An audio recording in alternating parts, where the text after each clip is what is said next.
Ladies and gentlemen, we are Dawning Infinity. Dearly beloved. And welcome. I see what you did there. Haha.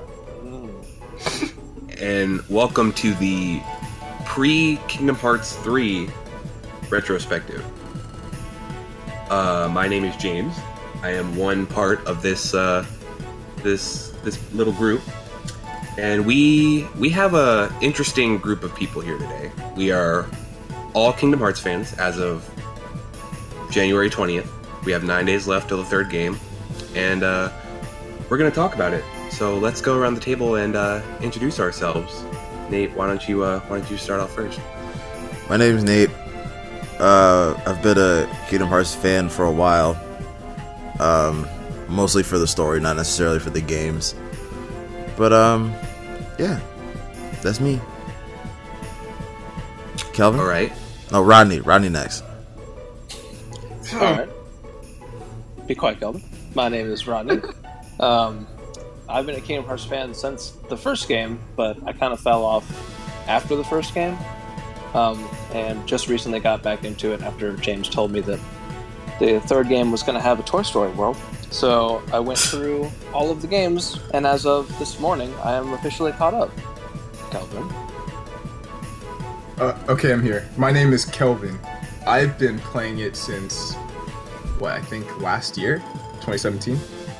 I can't remember, but I started the game not too long ago, and I kind of got propelled by all these people trying to convince me to get into the story. So I started at Kingdom Hearts 1, had to grind through a lot except for Chain of Memories, and now here we are, a little under 2 years later, all here ready to play Kingdom Hearts 3. So looking forward to it. Here we go. And I guess I need my little introduction too. So again, my name is James. I started I think my first game was Chain of Memories on the Game Boy Advance. So you can tell how long it's been.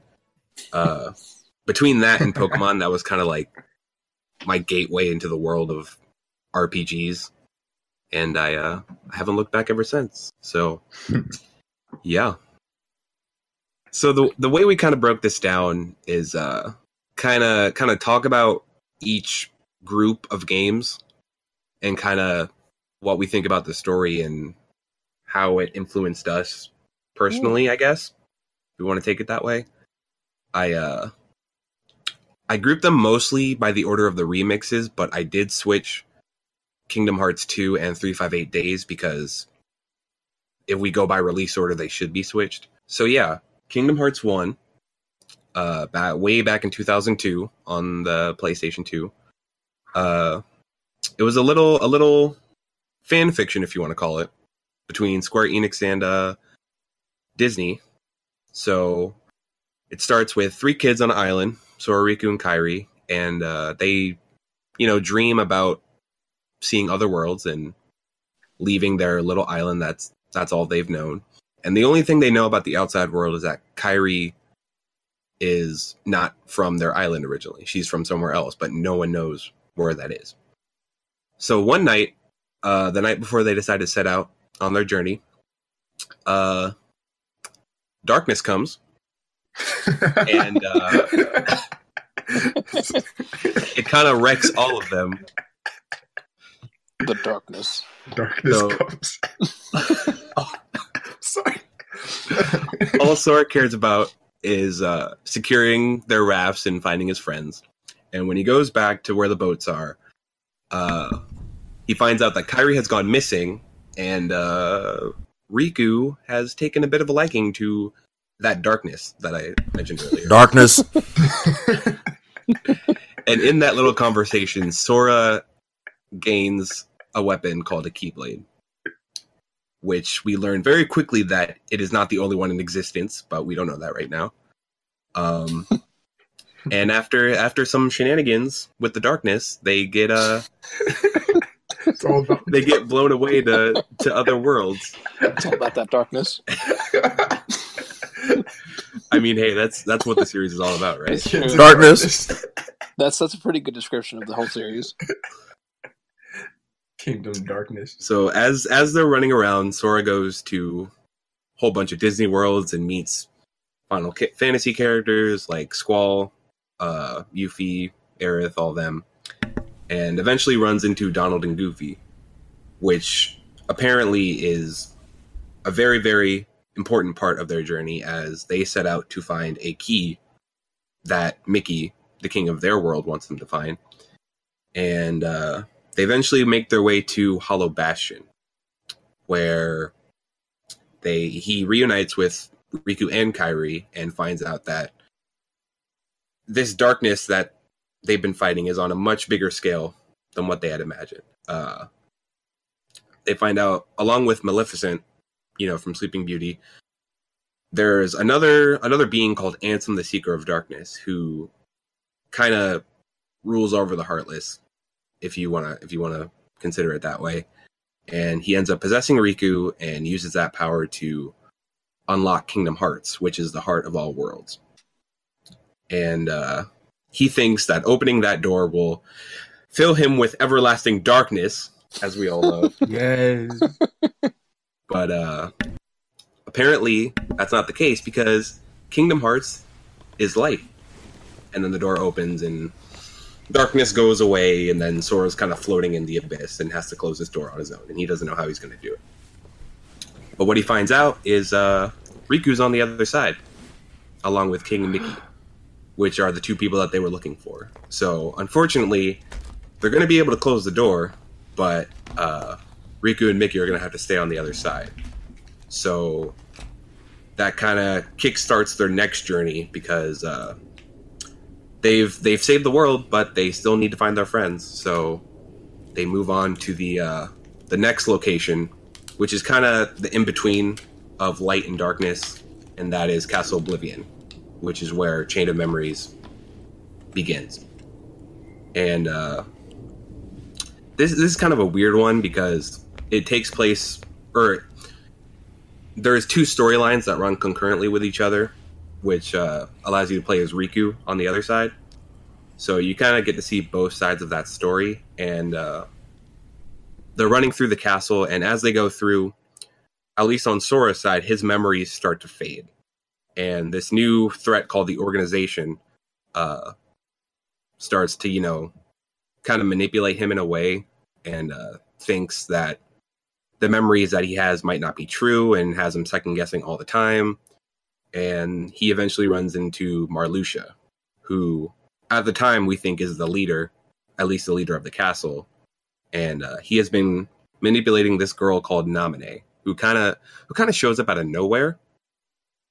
But yeah, we kind of just roll with that. And on Riku's side, he finds out that Sora is in the castle, and the Organization's there as well, as we know, and just kind of fights to kind of struggle with his own darkness, because the part of Ansem that possessed him is still inside of him, as well as just find answers. So he's hanging out with Mickey on the basement level of the castle, and eventually Sora and Riku, they don't run into each other, but they both kind of make it to their end goal. And Riku finds out that Sora has to sleep for a year to restore his memories, thanks to a man named Diz. And Sora has to sleep for a year, so Riku and Mickey kind of set out on a journey to find out the secrets of the Organization, as well as protect Sora so he can awaken peacefully. And yeah, that year passes, and that brings us to Kingdom Hearts 2, which for a lot of people is the big one up until probably Kingdom Hearts 3. But that begins with a little bit of a different prologue, because we are introduced to a character named Roxas, and he... Yes. Right, I don't know, but we know that he's connected to Sora in some way, and he has memories of Sora flooding within him, and he doesn't know what's going on, and we as the viewers or the players don't know what's going on. And as that story goes on, we find out that Roxas is the nobody of Sora, and a nobody is the being that's left over after someone is turned into a Heartless, essentially. So unfortunately, a nobody and a real person can't exist at the same time in most cases. So when Sora finally wakes up, Roxas goes away and fades back into Sora's heart. And when Sora wakes up and goes on his journey, yeah, he saved the world, but that organization is still a threat, and they're threatening to destroy the worlds all over again. So he needs to go and lock those pathways so that they can't be accessed anymore. The pathways to other worlds, I mean. And yeah, he goes through some Disney worlds he's familiar with, as well as some new ones, and eventually he goes to the home world of the Nobodies, the world that never, and finds out that the leader of the organization, Reminisce, is creating artificial Kingdom Hearts to supposedly make his whole group, the Nobodies, whole people again.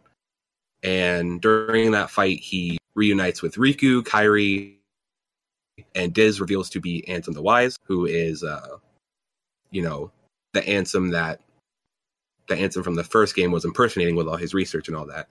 And he's been studying the Heartless extensively and thinks he knows how to defeat Reminisce's artificial Kingdom Hearts that he's created. So, unfortunately, in that whole dispute, he supposedly dies, but in that whole process, Riku gets restored to his former self, and the darkness is completely expelled from his body, so he doesn't have to worry about that anymore. And so yeah, the two of them go to fight Reminisce, and after all that, they've done what they set out to do, and everybody's reunited. So they all go back home and have a good time there. Now, I know that was a very, very brief description of the first three games, and I hope you're not using this as your primary catch-up, because I did not do a good job. No, that covered a lot. It was extensive. I feel like I covered the most important bits. Yeah, it was good. For a very long time, for like a couple years, this was the Kingdom Hearts series. Kingdom Hearts 1, Chain of Memories, and 2, and that was it. Kelvin, I know you weren't, too into it back then, but I know Nate and Rodney, you guys knew that this series existed at the very least. So did you guys have any opinions about these games in particular that you remember from back in the day? Fuck Chain of Memories. Thank you. I mean, that is very true. But I still played it. Okay. That's true. I just wasn't feeling it. Yeah, Cards and keys, it's just... So, like James, my introduction to the Kingdom Hearts franchise was playing Chain of Memories on the Game Boy Advance, which was a struggle. Hey, I mean, as people who didn't have a PS2, that's all we had. So, I mean, you thought struggle in Kingdom Hearts 2 was a struggle? No. Chain of Memories was a struggle on the Game Boy Advance. Piece of shit. But yeah, no, it's a good story. I liked how Chain of Memories was kind of like a prelude for Kingdom Hearts 2, right, introducing the organization and whatnot. Yeah, I mean, I don't know. That's really the only thought I have on it. It was a really good intro to the series before everything got convoluted as hell. Yeah, that's definitely true. Yeah. Wait, Nate, did you start right at Chain of Memories, or did you play 1 as well? Like, did you have knowledge on 1 before going into Chain of Memories? I used to play 1 when I went to my cousin's house, but I wasn't allowed to save my file. So every time I would go over there, I'd play Kingdom Hearts 1 from the very beginning. Damn. And I never got farther than Traverse Town.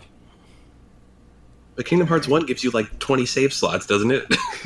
I don't know, man. I wasn't allowed to save, and I was like, okay, we're just going to fight Riku 20 billion times, and I'm going to go home.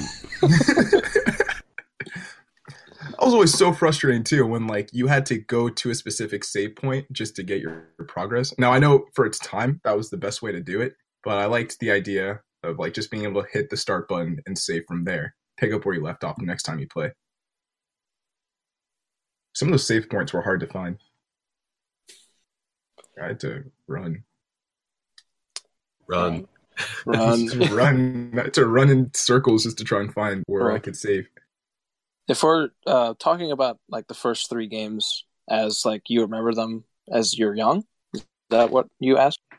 Yeah, or just if you have any thoughts about those 3 specifically. I while have. we're here. Well, when I first started out with the series, the only thing that I knew about was Kingdom Hearts 1. And I played Kingdom Hearts 1 to death, pretty much. I didn't know a lot about RPGs, so when I played it, I made it unintentionally a lot harder for myself because I just didn't understand it. But when I eventually got through it, that's how I thought the story ended, because I had no idea the Chain of Memories was a thing. I had heard of Kingdom Hearts 2, but like at that point I was young and didn't have any money, so I couldn't get it. But that's as until I went back into it, as you know, as I am now. My only experience was with Kingdom Hearts 1. But having gone through all of the first 3 games, I gotta say, Chain of Memories was a good experience. I enjoyed the story. Didn't really enjoy the gameplay very much, but the story was fun. Yeah. And I really liked Kingdom Hearts 1 and 2. And I don't really understand how, I'm not going to name names. Don't understand how some people can go straight from 1 to 2 without having the story in between. But that's just how some people do it. So for me, like I said, Chain of Memories was my first game, and that was kind of all I knew for a while.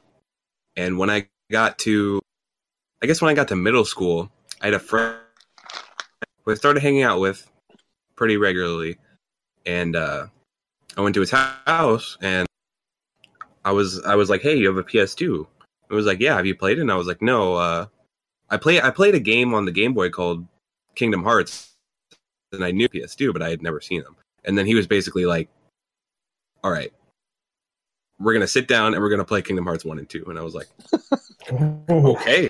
Dang. And so then that was kind of my little history lesson, if you will, on all those games. And that kind of got me into it more, because I feel like if I had only played Chain of Memories and just didn't look into the other ones, I would have never played it, and I don't think I would have ever gotten into it as I did now. Yeah. So that was really fun. I do think the remake of Chain of Memories did help a lot, because the Game Boy Advance one, it was rough at points. So that was kind of that one was interesting, because the remake of that one was my first Kingdom Hearts game that I got like as it was coming out. Because when I learned about 1 and 2 and Chain of Memories, they were already out for a while. So that was the first one that I got that had just come out, and I was really cool. hype about that. And it was a lot more helpful to get through it, because I don't think I had ever beaten it originally on the Game Boy Advance, just because it was a struggle. Cards were still in the Game Boy Advance one, though, right? Yeah, it was always like that. So same concept. But I like this group of games in particular, because I still think to this day this has the most coherent conclusion, if that makes sense. Yeah. Because Kingdom Hearts 2 does a really good job of wrapping everything up that we had known up until that point. That's very true. So, and the only thing that left us confused was the stuff at the end, like the bottle with Mickey, and then like the secret ending. Mm. And that all that really did was like, hey, I wonder what's going to happen in the next game. Not like, oh, I still have questions about so-and-so and so-and-so, which is going to happen later in the series. So, yeah. Kelvin, did you have any other thoughts you wanted to mention about these three? Yeah, man. So I think Kingdom Hearts 1, even though it took me till I was in my 20s to actually start playing it, I remember when I was a kid seeing commercials for them, because I'd watch Disney Channel pretty often.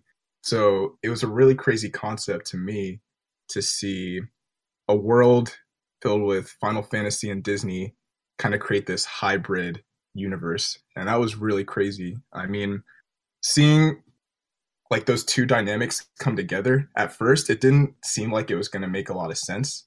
And I know the story's confusing, but I was really kind of inspired by how they created that concept.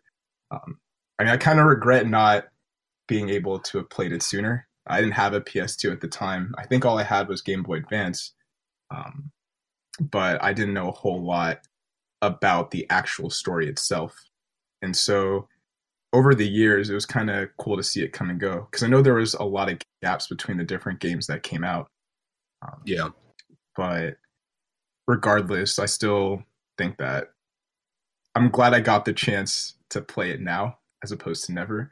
It's really a great story. As much as I love this series, I do think like now, as in like within the past couple of years, is the best time to get into the series and to be a fan. Yeah, I was just gonna mention that.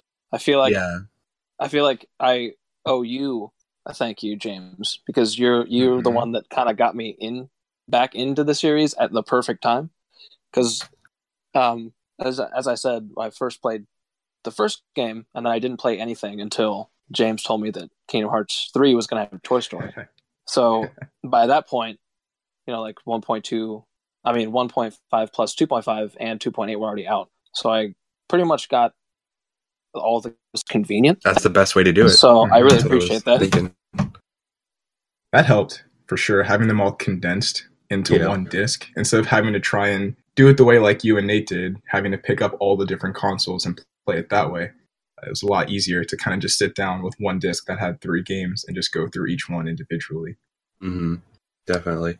I was going to ask, I don't know if I should save this question for a later point, let me know, but I was going to ask you and Nate if it's like, what was that journey like, just like getting into the series at like an early point and then having to be like, well, I have to get a Game Boy now, or a Game Boy Advance now, and then I have to get a PSP, and now I have to like look at this phone game. It's like, what was that journey like? It was bullshit. I have an interesting story about that, but I'll let Nate go first. My story is going to be shorter than James's because he's actually done like everything. Like he's even like on the mobile games. Not he's everything. You're on the like you play Union Cross though. Yeah, like that's more than I ever did. But like, I don't know. Like a lot of the stuff was like consoles where I'd be like, oh, like I want like a DS anyways, and then they just happen to release a Kingdom Hearts game. And I'm like, yeah, okay, sure. Oh yeah. So I haven't played Kingdom Hearts 1 or 2 yet, but like, fuck it, let's play this game.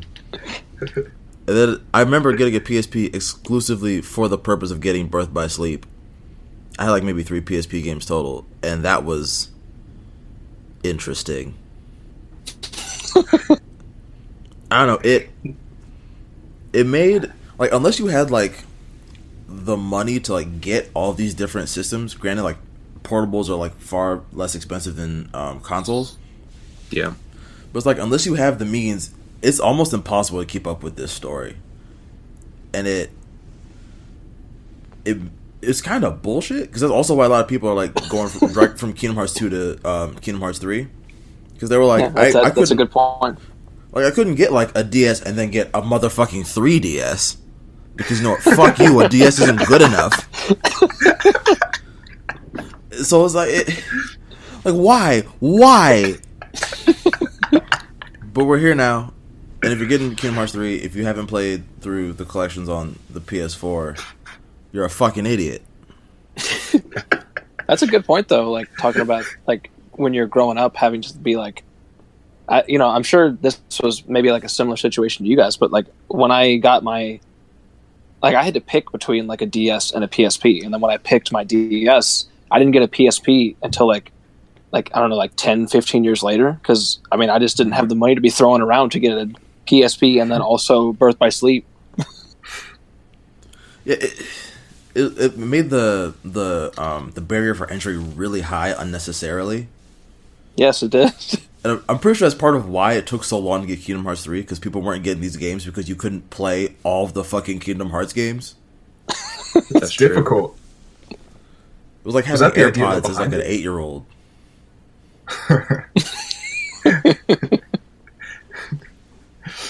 But yeah, I didn't even touch the fucking mobile game, because that's an entire extra level of bullshit that I was just not willing to give Nomura. It's so hostile.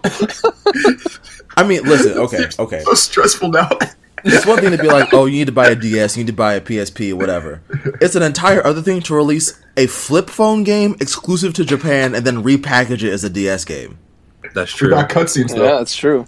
And then be like, oh, you remember that phone game? We're making another phone game, but it's a smartphone game, and it's still updating like a week out from Kingdom Hearts 3. Yo, wait. So Union Cross and Keyback Cover are two different things, then, aren't they? Keyback Cover is like it tells the story of Kingdom Hearts Key, which was the precursor to Union Cross. Because, What? Okay. again, it's just bullshit. All the phone games are bullshit. Dang. But, like, so much. We'll talk about Union Cross in a little bit. But, Okay. Okay. But yeah, it's a fucking nightmare. Everything about this franchise is a fucking nightmare, and I want it to be over. You mean an That's unversed? all I have to say about that. What was that? Unversed or Nightmare? Because aren't nightmares like pre-Heartless? Kelvin, I'm gonna crawl through my fucking that's computer something and punch you in the throat. So much Kingdom. So what was So your much Kingdom. side of that, James?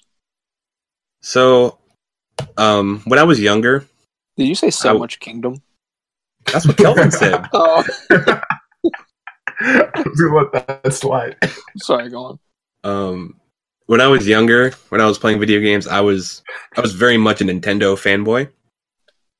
So I had all the Nintendo systems when I could get them. So as I said before, I didn't play Kingdom Hearts 1 and 2 until much later. I played them with my friend from school. And then when I got into high school, I decided I wanted to get a PS2. Actually, the two Sony systems I had to get were I bought them for Naruto games. I'm gonna say it right now. Yes. It worked out that Kingdom Hearts were also on those systems. Excellent.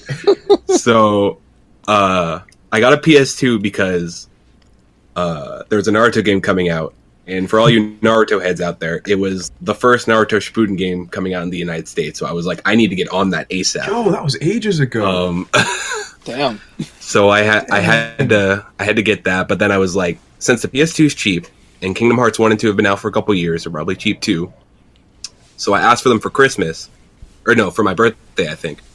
And it worked out kind of funny because I got the PS2 and I got Kingdom Hearts 1, or so I thought, because I get the PS2 and I get handed the box for Kingdom Hearts 1. But inside the box was the disc for Kingdom Hearts 2. So I was like, Really? looks like GameStop kind of messed up. But Oh no. so I started playing 2, and then I eventually had to go back a couple weeks later and buy Kingdom Hearts 1. But, so yeah, there was that, and then for the next couple games, the ones on the DS were easy because I already had the system, Yeah. But, I bought a PSP, again, for a Naruto game, but that's not, and no, then that's good. it eventually got announced that Birth by Sleep was coming, so I was like, all right, cool. I already have a PSP, so we're set. Yeah, and then really after that, most of the spin-offs were on Nintendo systems, so I just kind of just rolled with the punches. And then, as we'll get into later, there was a good while after one of the games, Dream Drop Distance, where there was no new Kingdom Hearts content for a while, and it was a little bit of a dry season, if you want to call it that. So I was trying to get every little new piece of Kingdom Hearts that I could get, and at first, when that first mobile game, not the first one, but when Union Cross came out originally, I wasn't too big into it because I was like, all right, it's just a fun little thing for us to play on the side. But then I realized it was canon. So I was like, why you gotta do this to me?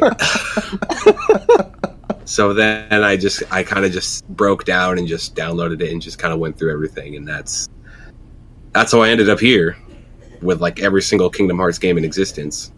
Nice. Yeah. Struggling. See, My favorite thing about that is that you started at Kingdom Hearts 2, so it wasn't even intentional. Like, you had the idea of going in, but GameStop did the service of letting you start a little bit ahead. It worked out perfectly. See, that's what I was saying when I was with you yesterday, because that's why I never had the original box. True. Because I always had the disc and no box. The box is Kingdom Hearts is one of those things where the box is just as important as the disc. The art is just so crisp. Yeah. That's true. And they always had that foil on it, so it looked shiny, and it was really cool. Some good stuff. Now, But yeah, go on. go ahead.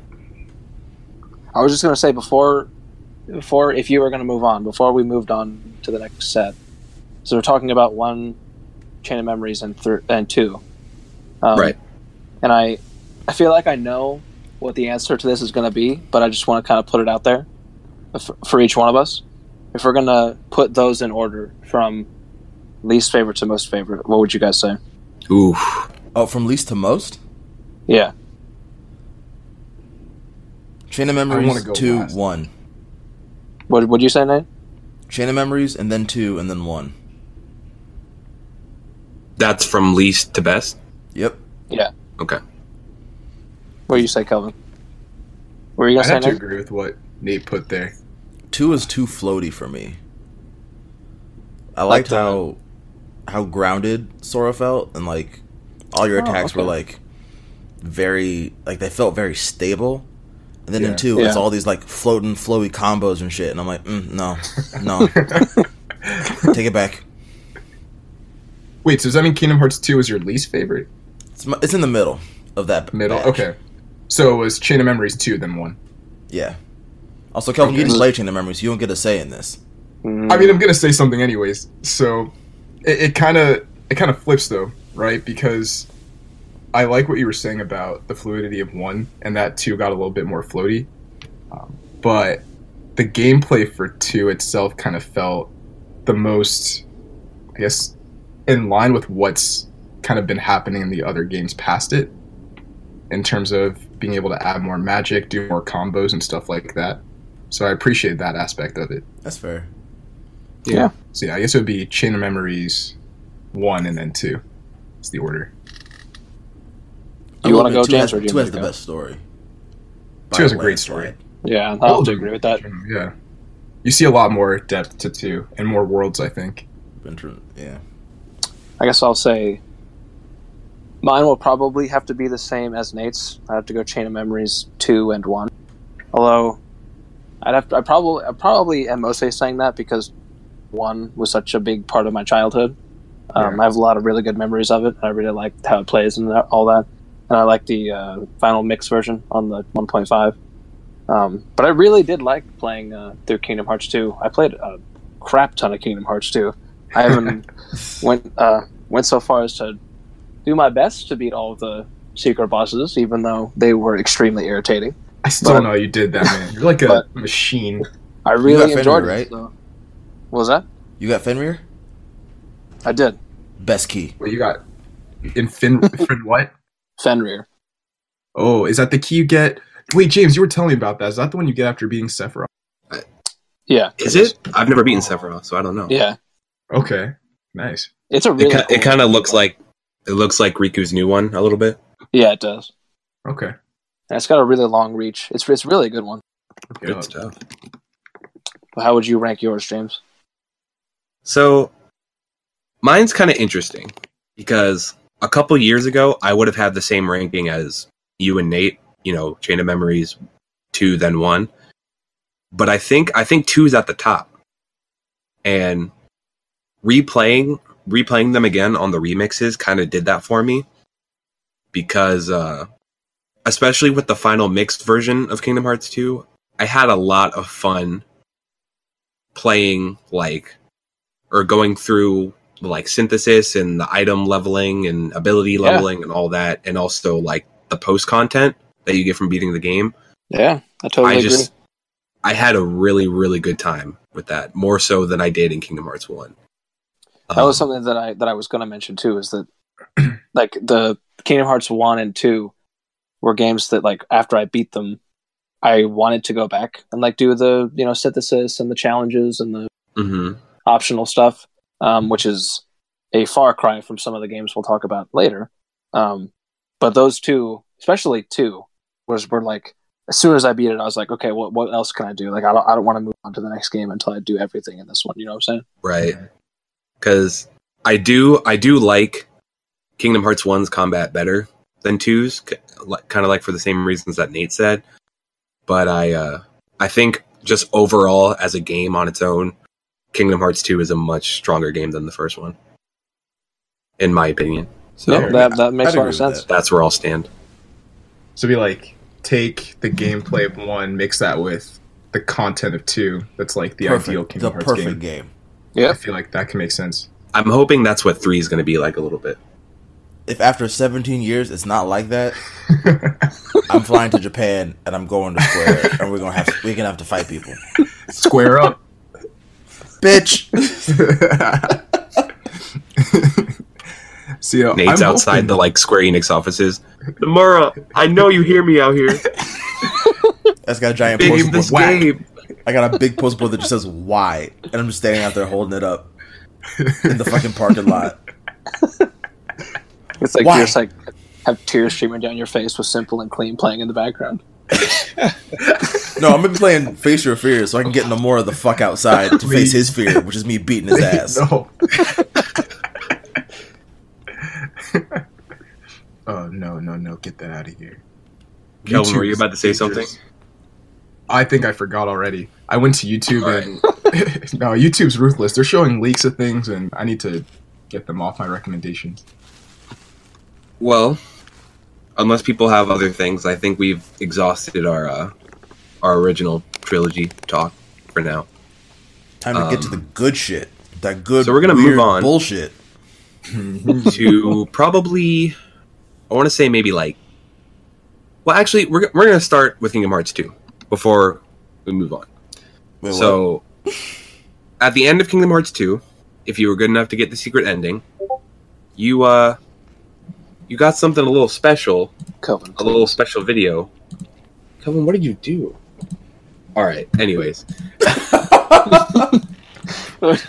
much like Kingdom Hearts 1, Kingdom Hearts 2 was kind of its secret ending was kind of a weird little what if story, if you want to call it that. Kind of a prediction or a concept of future events. That's a good way to describe it. It was like a foreshadowing. Yeah. So all of Nomura's cutscenes, it's just bullshit. This kind of blew our minds because we had no idea what was going on. You have these people in these fully armored suits, which are clearly not Sora, Riku, or Kairi, and they all have keyblades, and they're in a huge desolate land full of keyblades. And this bald dude shows up with another dude in a helmet, and they all start fighting, and we're like, what is going on? And for a long time, people thought this was going to be Kingdom Hearts 3. Roxas! No. Yeah, and then one of the dudes in the suit of armor looks just like Roxas, so we're like, what? We need answers. And Mickey shows up at the very end, and we're all just confused. This cutscene speaks nonsense.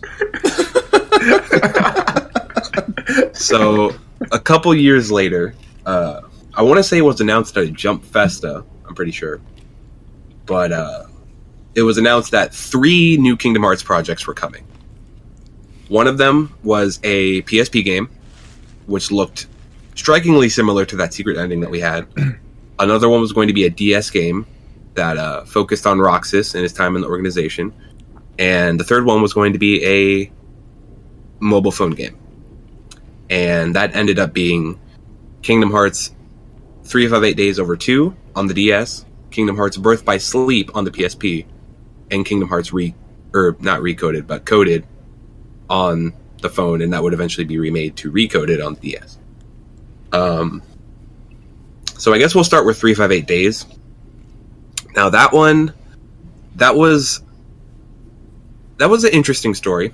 It kind of run concurrently between Chain of Memories and 2 for a little bit. And I would argue 1 as well. Yeah. So it basically starts from Roxas's creation, if you will, all the way through his prologue in Kingdom Hearts 2. And it mainly focuses on the organization during that time and how he kind of perceived everything that was going on.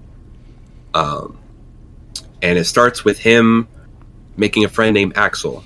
It's his only friend in the organization as of right now.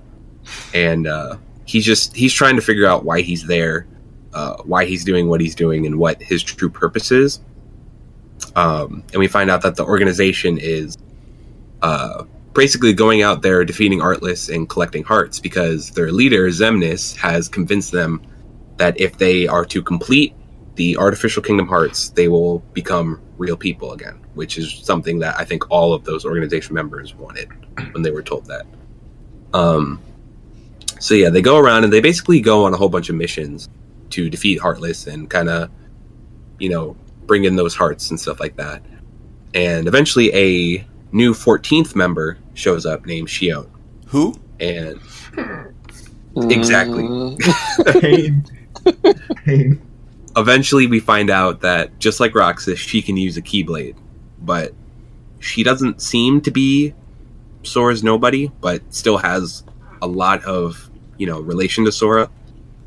And as the story goes on, Riku and Mickey kind of get thrown into that mix because if you remember, after Chain of Memories, they kind of go off on their own journey, and they're basically, them and Diz kind of go and try to discover the secrets of the organization before it gets too late. And as they go around, they find out that much like the Riku replica from Chain of Memories, Xion is a puppet, a creation, and she has been made in Kairi's likeness, but she's basically a clone of Sora in case Roxas doesn't work out. Because why they're so important to the organization is they're the only ones who can use a Keyblade. And the Keyblade is what releases hearts from the Heartless when they're destroyed. So they are a very important asset to that group. And when Roxas finds that out, he is not a happy boy. he just gets more questions, naturally. And he's angry, and there's a lot of infighting between the organization. And as that goes on, they run into Riku and Diz, and they eventually find out that basically Xion needs to die, essentially. Dang. Wow. Because the memories. I'm gonna put it straight with you right now. You got it. Her existing is putting too much of an influence on Roxas and Sora, and with her thrown into the mix, it's going to be a lot harder for them to wake Sora up, which is the big problem. So eventually, there's more fighting and more confusion and all that, and Xion kind of accepts that fate, and Roxas still isn't okay with it, so they have a huge clash, and unfortunately Xion kind of ends up biting it anyway, and Roxas has to eat ice cream by himself, which is unfortunate. Aww. But yeah, so what happens after that is Roxas, he's still angry, so he decides to leave the organization entirely, and at that point, Roxas or Axel kind of tries to ring him in a little bit, because I think besides Syx, which is another member of the organization, Roxas was really Axel's only true friend in that group, and as we'll see later, he doesn't want to see any of his friends go. He just wants to have a good time like he always did. But apparently Roxas's will's too strong, so he ends up defecting anyway and runs into Riku, where they have a huge fight, and Roxas ends up losing, and gets reined in with Riku and Diz, and Diz decides to put him in a digital Twilight Town where he can kind of live out his life and be monitored by Diz so that they can restore Sora's memories.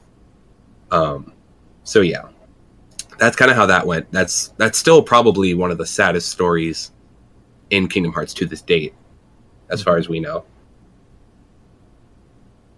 But at that point, there were little hints here and there, but another person who is connected to Roxas, and has Roxas' appearance to a T, and that little boy is Ventus. So Little boy. And That boy. we're gonna go back too much. about 10 years before the first game to Because Birth by fuck. Sleep, where there's this man who we've heard a little bit about named Xehanort, Bald dude. and apparently he comes from Destiny Islands, just like Sora and his gang. Wait, that's his and- life? That's where it started? Yeah. Oh, nice. Okay. I actually did not know that. Sweet. But yeah, you see him with a boy wrapped up in a little blanket. His name is Ventus, and apparently Xehanort needs him for some kind of project, which we don't know yet. But apparently in that process, Ventus's heart has been broken, and it needs to be fixed. And we don't know who this is at the time, but someone enters his heart and repairs it for the time being. And unfortunately, need him to lose all of his memories of what has just happened. So Xehanort takes him to the land of departure, where his friend and colleague, Master Ericus, is training up a new generation of Keyblade wielders. Two in particular by the names of Aqua and Terra. And eventually they meet Ventus and they become fast friends, and we find out that Terra and Aqua are training for their Mark of Mastery exam, which will allow them to become Keyblade Masters. And unfortunately, Aqua is the only one to pass this test, because, no surprise, Terra can't contain his darkness. So Ericus is essentially like, darkness. no. Right there. I'm gonna let you finish. So after that little dispute, Ericus has a few words for Aqua, and Terra kind of runs away in a fit of rage, essentially. And he leaves to go to another world, and at the same time they find out that there's a new threat spreading to those worlds. They're not heartless, but there's something else. And Aqua needs to go take care of that. And when Terra runs away, Ventus kind of looks up to Terra a little bit, kind of like an older brother figure. So he's kind of like, oh, why is Terra running away? Let's go chase after him. And then Aqua's like, all right, I need to get both of these boys and control them and bring them back home. So that's why she leaves. Gotta go get these And, boys. Where are they going? Meanwhile, in the background, we see Xehanort. We know he's up to something, and we don't know what that is yet. And a new sidekick of his, if you will, named Vanitas shows up, and we don't know what his deal is yet. But he. Are you okay over there, Kelvin? Sorry. Let me just mute myself real quick. I'm gonna say too much. I feel like every time I Angry name inhale drop fucking someone, he's got just me. like, Vanitas.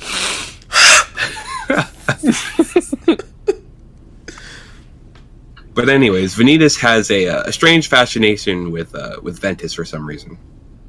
So as they move along, they go through more Disney worlds as we would expect, and eventually they end up at Radiant Garden, where they kind of all converge at that world again, and they have their little three-way boss fight, and Aqua kind of is seeing the effects that Terra is having on these other worlds, because yeah, he has good intentions, but that darkness is kind of corrupting him a little bit, and that's kind of spreading to these other worlds. So again, Aqua's like, you need to come home, let's talk to the master, we can figure this out. And he's like, no, this is my journey, I need to figure this out on my own. So he moves on, and they split up again. But before Aqua leaves, and I believe before they run into a couple familiar faces, as we think at the time, but we find out that some of the members of the organization, when they were whole people, they lived in Radiant Garden and were part of some sort of research program. We don't know what that is yet, but yeah, that'll be a huge key later. Except for Lee and Issa. I mean, they were part of it too, but They were part of that group? They got thrown into the mix. Oh. Did not know that. So yeah, they go through more Disney worlds, and eventually Ventus learns a little something about where he came from. He runs into Xehanort and Vanitas, and they fight, and Xehanort mentions that Ventus is part of something called a Keyblade, and that he's very important to, this weapon, and needs to fight Vanitas to make it happen. And he's still pretty confused about that. He doesn't really know what's going on. And while that's going on, Aqua and Terra at different times make their way to the Destiny Islands, and they meet a couple kids named Sora and Riku. And unintentionally, well, actually, it was intentional. But when Riku meets Terra kind of sees the similarities between the two of them as characters, and decides to place the Keyblade inheritance onto him. It's kind of a thing that Keyblade wielders can do when they're training to be a master. They have the ability to inherit the power of the Keyblade to someone else, and that's exactly what Terra does to Riku. And back at Radiant Garden, Aqua kind of unintentionally did that with Kairi as well when they met. But after all that, they make their way to the Keyblade graveyard, which is where Ventus ran into Xehanort earlier. And Ventus kind of, explains what's going on with Xehanort, and Aqua again is like, Terra, we need to figure this darkness out. You can't be going off on your own, thinking you know everything, because you don't. And while they're talking, Vanitas and Xehanort show up, and this is kind of where it gets interesting, because now we finally see that scene from way back in Kingdom Hearts 2 Final Mix where everybody's fighting, and now it all makes sense. Xehanort basically wants Vanitas and Ventus to fight because their clash, that huge clash of light and darkness, will create the Keyblade, which is a very important weapon for some reason, and Xehanort wants it really badly. And while that's going on, Xehanort's fighting Terra for another reason, which we will get into a little bit later. And Aqua fights another subordinate that Xehanort picked up along the way, named Bragg, who comes from Radiant Garden. And if you rearrange those letters, you can figure out who that's supposed to be. But so they fight. Oh my God, Kelvin! Did you say it was Greg? Bragg. Oh, Greg. Such an ordinary name for Kingdom Hearts. God, Greg. Just meet my supervillain sidekick, Greg. Greg, the Seeker of Darkness. Sorry. The man who eventually becomes Zigbar, Greg. Oh, Greg. Sorry. Keep going, James. My name, Greg. All right, so they fight, and the Keyblade does, get created, but it kind of looks a little weird for some reason. But when that happens, Xehanort is basically like, all right, the first step has begun. It's time for my plan to begin. And yeah, he's basically just like, let's begin. Let's do it. So he expels his heart from his body and throws it into Terra's body. And the reason for that is because he wants to start another Keyblade war. And he needs to make sure he's alive for when that happens, and see what happens of the world after that. So he takes over Terra's body so he can live a little bit longer. But Terra's will isn't exactly disappeared forever. He managed to contain it in a suit of armor. He pulled a Elric Brothers move right there. So now he is confined to a suit of armor, and he has this lingering will, if you will, and he really wants to to get revenge on Xehanort. So that's kind of the end of Terra's story right there. But eventually, when Vanitas and Ventus combine to make the Keyblade, Ventus's heart is strong enough that he's able to push Vanitas out, and him and Aqua kind of, break out of that situation. But in the destruction of the Keyblade, Ventus's heart is severely damaged, more so than the last time. And he's basically put into a comatose. So now Aqua needs to save both of her friends because now they're in, a very questionable state. So, Aqua decides that Ventus needs to go somewhere safe where he can not be touched. And he decides no touching. No touch the Ventus. Touch. So she decides to go back to the land of departure, their training world, because Ericus left a couple notes for her. And she found out that the Master Defender, which is Ericus's Keyblade, has the power to kind of transform the land of departure into whatever it needs to be. So she decides to create Castle Oblivion as we know it in Chain of Memories. And that is where Ventus is sleeping to this day. He's still asleep. Poor boy. Yeah, he hasn't left that. He hasn't left that chair. Okay, hold on. I had to pause for 1 second. What did Ventus eat? He was asleep for over Kelvin, a decade. They don't have food down there. Sleep. He eats sleep. He eats 10 years of sleep. Kelvin, have you slept for 10 years? I mean, I haven't tried it. Then how do you know? How do you know that he needs food? Maybe it's some kind of secret. Like once you hit like the 5-year mark, you're probably okay. You're good. You're on. Oh, actually, no. You might be right. I don't know of anyone that slept for a decade, so Ventus is the first. It could happen. That's true. All right, that answers that. So Aqua goes back to Radiant Garden because she needs to find Terra, and surprise, Terra's there, or Terra's body is there, I should say, and is still very much taken over by Xehanort.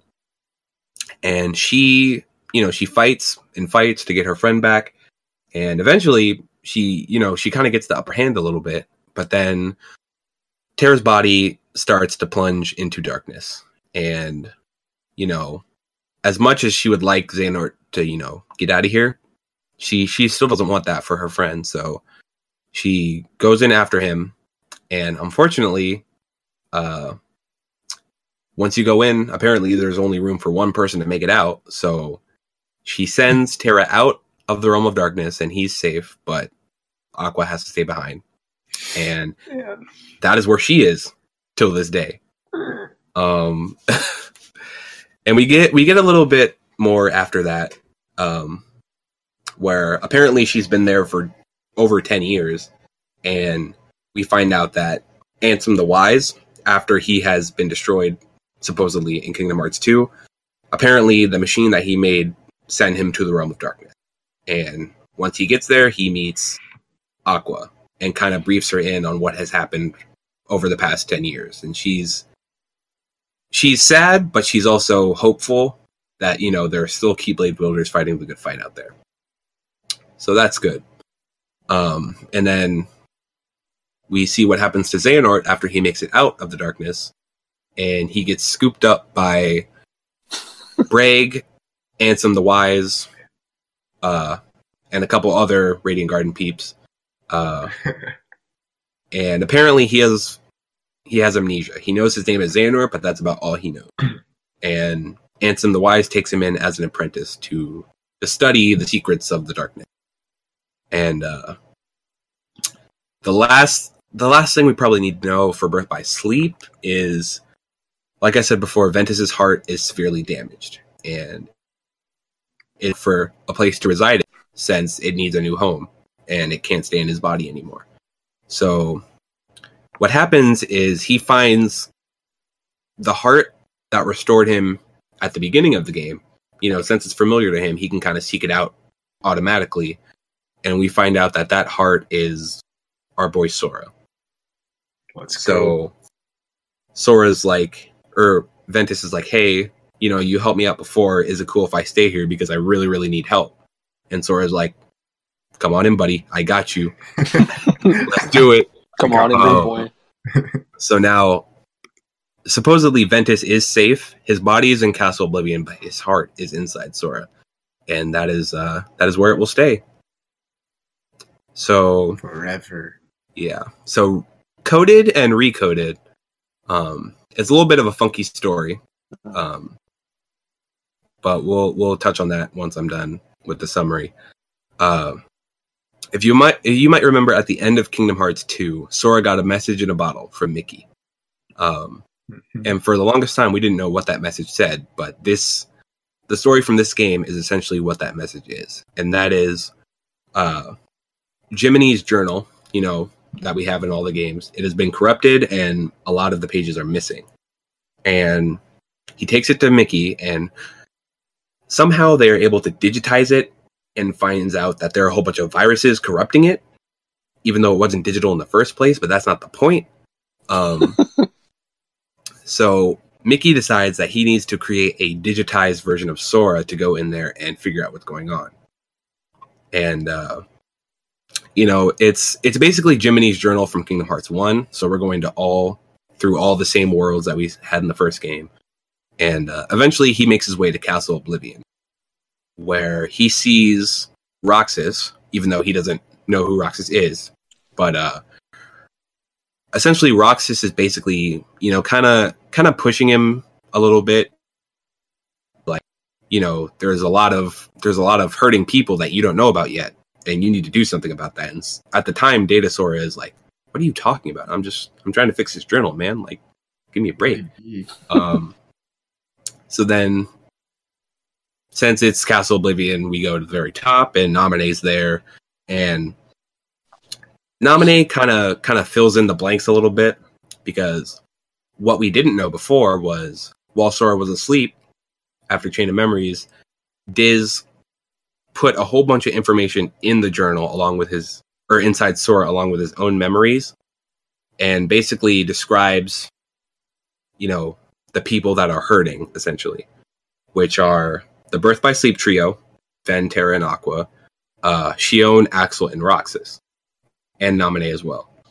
And eventually, it is revealed the Data Sora, and then also through the letter that Mickey sends to Sora, the real Sora. There's a lot of people connected to Sora that are hurting, and Sora's the only one who can save them. And that's kind of what's going to happen next after Kingdom Hearts 2. Sora needs to go and figure out how to save these people that have been hurting for so long.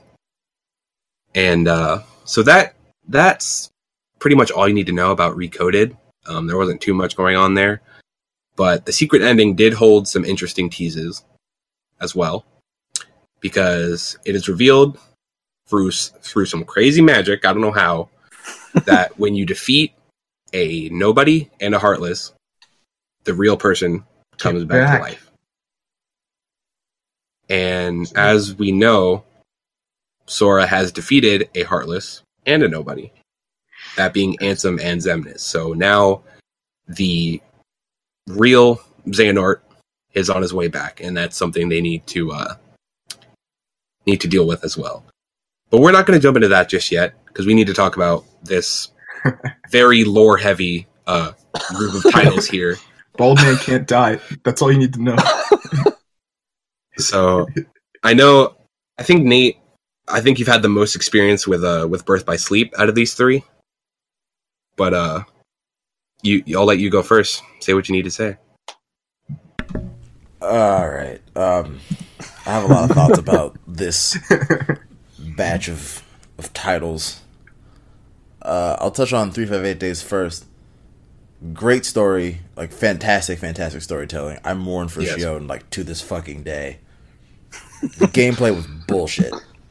Rodney and Kelvin, you guys are so lucky you didn't have to play that fucking game. That's true. Like they're like, oh, we're putting on a game of the system with like a secondary screen. Let's make all your abilities puzzle pieces. You have to fucking organize them on the touchscreen, and that's how you power up. That seems creative. It's garbage. It seems innovative, you know. Conceptually, it was good. In execution, it was fucking terrible. I wanted to fucking kill myself. So that was... What was that? 350 by 2 days. That was DS or 3DS? DS. It's original. Yeah. Okay. We haven't gotten to the 3DS title yet. Dang. They were ahead of this time. Okay.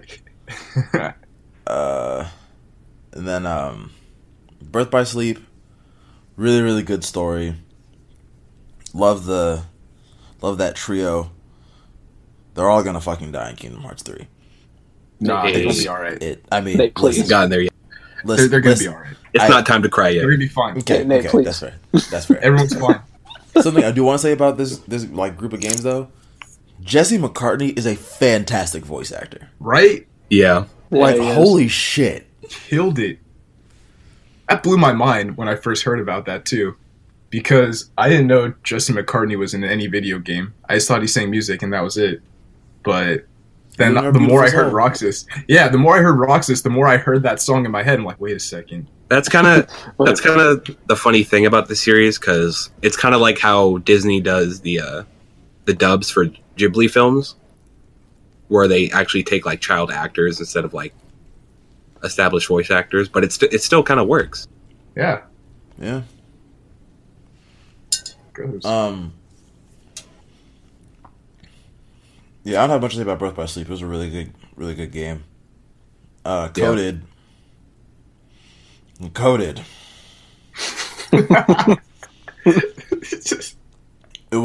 It plays really well from what I've heard. I never got the chance to play it, but the story is garbage. It's like the exact opposite of 358 Days. It's bullshit, but it's important bullshit.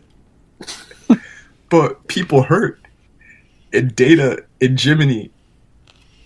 Jiminy got love in that game. The only reason you play that game is for like the fucking secret ending cutscene.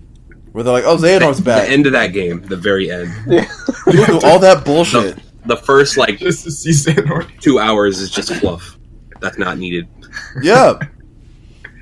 Anyways, that game is garbage. Yeah, I don't have any real like in-depth thoughts about it. I enjoyed the way Birth by Sleep played, but like I don't. Oh yeah, Stitch was a thing in Birth by Sleep, and I thoroughly enjoyed that. Yes. There was no Lilo though. That hurt me. I was anticipating seeing Lilo at least. Nah, fuck that. Lisa said, fuck Lilo. Nah, we need Lilo.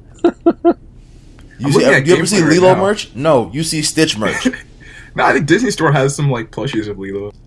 No, they only have Stitch plushies. That's where the money's at. It's always Stitch. Man, world needs more Lilo. Yeah, this is where the franchise started getting really, really convoluted, and the bullshit started rising more than normal. And we haven't even gotten to the good shit yet. Yeah, those are my thoughts. Gameplay for Recoded. It's like so... Sorry, Nate. No, go ahead.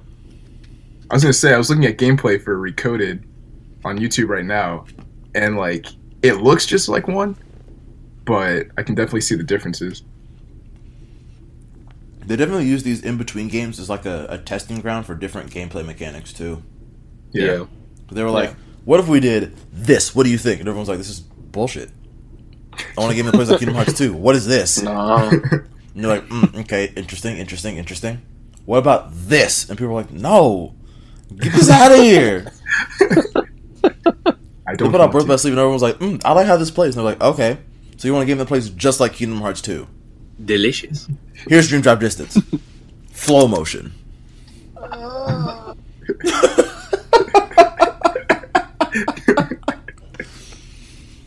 But let me just jump 50 feet into the sky every time I touch a wall. That's it. Why? I I enjoyed them for the lore, but I didn't enjoy them for the complications that they introduced. I wish Nomura would just like write out his plan and then stick to it instead of being like, I have these ideas, put them in a secret cutscene, and then we'll figure out what they mean later on. The secret ending for Kingdom Hearts 1 didn't come out, it wasn't like fleshed out until like 358 days. Yeah. It's bullshit. He's like, I have ideas. The number 13 is really big in my head. And everyone was like, what does it mean? He's like, I don't know.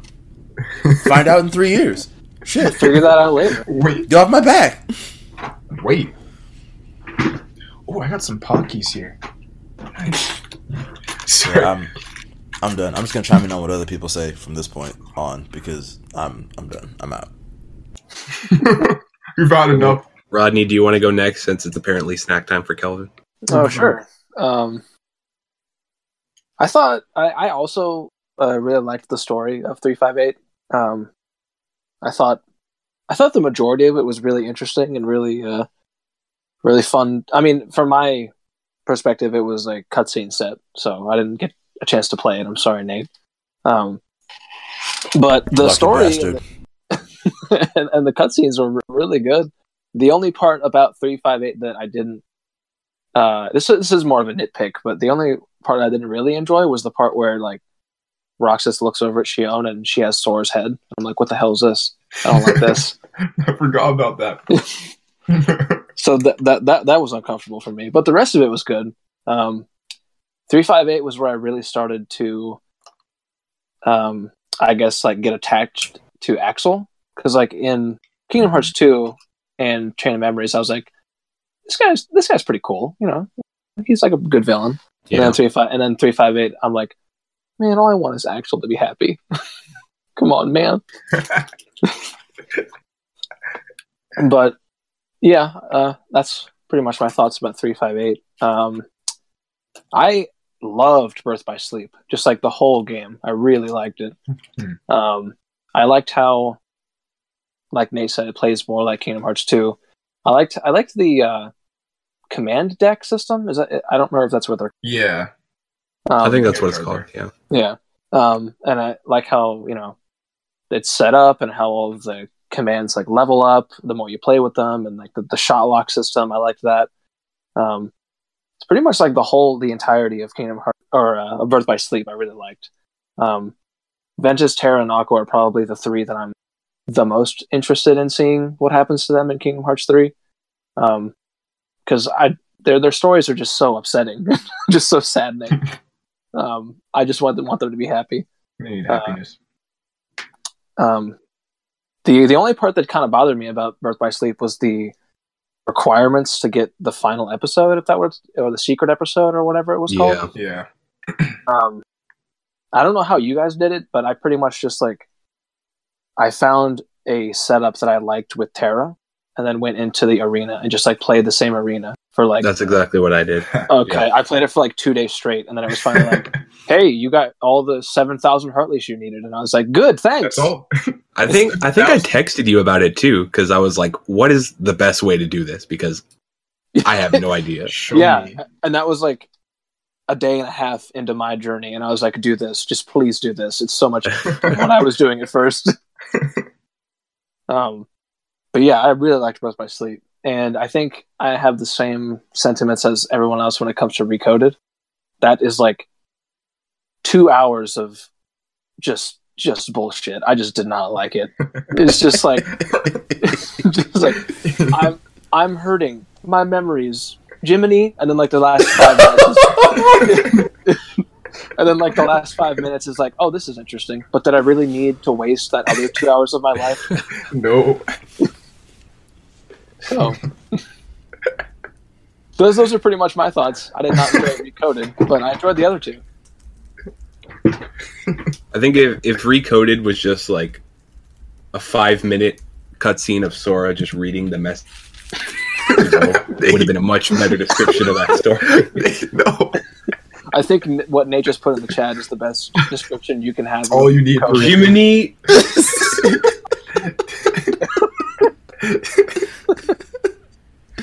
Do something. Fix it. I'm sorry. I need a minute.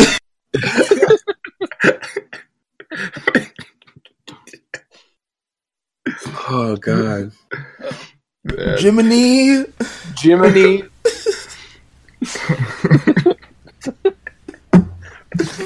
Jimmy's just trying to live, man. Kelvin or James? Kelvin, I'll let you go. All right. So, unpopular opinion, I didn't think Recoded was terrible. Mainly because I didn't play it. I just had to watch the cutscenes. But, I mean, as far as... That's even worse, though. But, like... You got that bullshit story. You didn't get to play the fun game. Nah, it's fine, because the story was fine in and of itself. I didn't care too much about What? playing it. I went through all the other things. It was great. Kelvin, I'm upset. I had a great I'm fucking time. upset. It's not my favorite, but Recoded story wasn't terrible. Birth by Sleep, I think, was the biggest change of pace. Birth by Sleep was the biggest change of pace, though, because I went straight into that after playing 2, and I know the mechanics were a little bit different because of the command deck system, and that took some getting used to. But I was really fond of being able to do the focus and lock on the enemies that way. I think that was my favorite thing going into Birth by Sleep.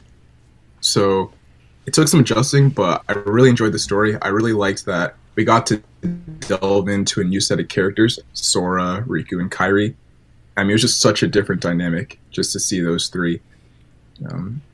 And I know for the longest time I was convinced that Ventus and Roxas were the same people. There's a part of me that's still convinced that's the case, but just seeing that for the first time was really cool. I think 358 by 2 days, same thing. I had to watch the cutscenes, didn't get to play the game, but it was okay. Good. It was okay. I thought, at first I thought Shion was like emo Sora because she had black hair and she had a kingdom key. I was like, Sora, what happened? Wow. You didn't even think emo Kairi? It's as Who easy she as looks like? I just You just went straight to Sora. Yeah, so I thought he like dyed his hair black, went through a gender change, and then just had a kingdom key. That was it. That was Shion in a nutshell. I thought They were just going to pull that on you with no prior explanation. I didn't know the reasoning for it. I just saw it. That was my first initial thought when I saw Shion. To be fair, it is Kingdom Hearts. They do a lot of shit without telling you about anything. Exactly. Yeah. And I mean, like Rodney said, at the end we see Sora's head on Shion's body. So, I mean, I thought they were one and the same person. I turned back. Just very uncomfortable. Yeah. I was like, Sora, it's okay. You'll find yourself. But it was still fun. It was still fun nonetheless to watch everything. It was fun. I just seeing the backstory for Roxas and what drove him to do the things he did in Kingdom Hearts 2 onwards. So I had a good time with those three as well. There's something I want to bring up about 358 Days. Y'all remember that one cutscene where it's like Shion, Roxas, and Axel sitting on the clock tower eating their ice cream? Yeah. But like every other cut, Shion has her hood up, and then her hood's down, and then it's up again, and then it's down again. I couldn't pay attention during that scene. I had to watch it a couple times because it was just so distracting. Because I was just like, Shion, what are you doing? Wait, was that like in terms of like bad continuity? Like they would all be there and it just was on and off, or it was throughout the story? It was literally the same scene, like within the same like day. Like just that whole swapped. cutscene, it was just like hood on, hood off, hood on, hood off. So you know what I think that was supposed to be? Because we know that Shion's appearance is entirely subjective, based on the person who was looking at her. Oh. So I think what that was supposed to be, which they didn't explain this and it was a horrible way of executing it, but I think that was a cut between Roxas and Axel looking at her. That would be deep. Wow. Because because Axel did not look at Shion the same way that Roxas did, at least at the beginning. True. And that's why Shion looks like Sora at the end when she was with Roxas, because they have that connection between each other. But that's just what I took out of it. That's kind of how I made myself feel better about it. That's fair. That'll be a cool hidden message, though. I like that explanation. I mean, just looking at how, depending on who you are, you view that character. But, I mean, she was created to kind of help the organization, right? Because she would be able to wield a Keyblade, or the Kingdom Key at least. Okay, so yeah, her character was definitely an interesting one. Pretty confusing, but really cool character. Yeah, I like them. Well, I have a couple thoughts about the games. I'm gonna start with Coded first and Recoded because to this day, this is still the only Kingdom Hearts game that I have not played the original version of. Because back in the day, I played 358 Days on the 3DS. I played Birth by Sleep on the PSP. And even like looking at the promotional material back when it was coming out, I just didn't think it was important. I really didn't. So I was like, I think I'll be okay if I don't play this one. And then by the time the remixes come out, it was like, hey, this is canon. And I was like, oh my goodness, am I really going to have to do this? So then I watched the cutscenes, and actually, I don't know if you remember this, Ronnie, but my first experience with this game was actually with you. Because, yes, I do this. I wanted to take a look just for a second, just to see what this whole thing was about. And I don't know if you guys remember, but the first cutscene in that game is a completely black screen, and Naminé just says, goodbye. What? So then I saw that, and then I just quit the game. Game was over. And I was like, I'll come back to this later. It was the most beautiful thing I've ever seen. Goodbye. Because, I mean, at that whole point... game backwards. That's all it is. Pretty much. Game's only 1 second long. Like, at that point, I still hadn't... Like, that was before, I think, a lot of the promotional stuff for Kingdom Hearts 3 has started to come out. So I still hadn't gotten back into the games yet. So when James showed that to me, that was like my next exposure to Kingdom Hearts was just this cutscene. She goes, goodbye, and James is like, okay, and just turns it on.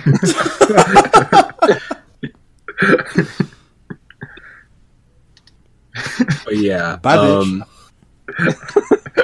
I mean, that's really all I have to say about that, because except for like the end game, I really don't care about the rest of it. I'm gonna be real with you. Goodbye. Did you ever get to play it? Huh? Did you ever get to play Recoded? No, I've still never played it. And I have no desire to. But I've heard like the gameplay is like the saving grace of that game. Yeah, but like, it's not worth it. Why am I gonna subject myself to a rehash of Kingdom Hearts 1 told much worse than the first game on its own, just to get to the end for like 5 minutes of a super important cutscene? For that sweet gameplay, bro. But like, that sweet gameplay, bro. I could just play Kingdom Hearts 1. But it's better. Nate. Okay. Don't do this to me. Come on. Don't come out here saying that Recoded is better than Kingdom Hearts 1. Is that where you're really going, Nate? In terms of gameplay, that's what I've heard. That's his ranking. Kingdom Hearts Recoded at the very top. Above everything else. Recoded is the best. Kingdom Hearts but it's not Recoded. Recoded is second only to Kingdom Hearts Union Cross. Oh. The only Kingdom Hearts Recoded stand in existence. That's Nate right there. It's me, your boy.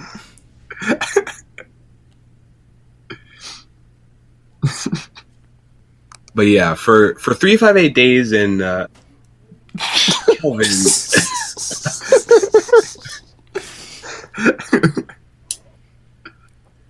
All right, 358 Days and Birth by Sleep. There's not much to be said besides what has already been said. Gameplay for Birth by Sleep is phenomenal. I think that's like the pinnacle of portable Kingdom Hearts gameplay. And 358 Days story was really strong. But what I like about those two in particular is it answered questions about the previous titles. True. Yeah, that's true. It answered so much more because, for Kingdom Hearts 2, I had so many questions about Roxas. About after, when we finished that prologue, I was like, I want to know more about what's going on. It also gave another side to the organization, when they go to Castle Oblivion during Chain of Memories and what exactly needs to go on down there. And then even goes into a little bit of Kingdom Hearts 1 stuff with Birth by Sleep, I appreciated that it didn't add more confusion to the lore and more to the upcoming story, but it filled in the gaps of the older ones that we were missing, which I really appreciated. Yeah. So yeah, that's what it is for those. And I guess if we do rankings, I think it's pretty unanimous. Besides Nate, Hey. For me, it goes Recoded at the bottom, Brief of 8 Days, then Birth by Sleep at the top. But that's me. Is there anyone that disagrees with that? Because that would be my ranking too. Nate, is that okay? Honestly, I don't know if I would put Birth by Sleep at the top for me. I might Really? do 358 Days. Interesting. Not for the gameplay, but just for the story. Story-wise. Because I'll give you that. Interesting. That's fair. Like the tie-ins to it ties in the way it ties into both Chain of Memories 2 and also Birth by Sleep. Mm-hmm. Because there's that one scene where it's Zigbar fighting Shion, and he's like, whenever I look at you, I always see his face, and it's like that Ventus callback. Yeah, I that's get true. it. I don't know. I think I might like that better than Birth by Sleep, like by a small margin. But Yeah, it's those hidden things that they do in the games that really make it a lot easier to appreciate. Like things you don't even notice at first. Yeah. I mean, I think gameplay-wise, Birth by Sleep would have to take the top of the list, followed by 358 by 2, and then Recoded. But in terms of Kelvin, storyline, you've never played either of those last two games. I've only played one of them, so that's why I'm putting it at the top. But the other factors based on story. That's fair. And yeah, I'd have to agree that 358 by 2 Days had kind of a little bit more of a compelling story because it was tying into the main storyline and not going back to what was happening in Birth by Sleep. Like kind of filled the void with what was going on in Sora's time frame and what led to Roxas's, I guess, prologue. They're both like watching very slow train wrecks. Yeah, essentially. Like you see it happening, you're like, oh god, wait, stop, and then just keep going. Don't do this. Get back.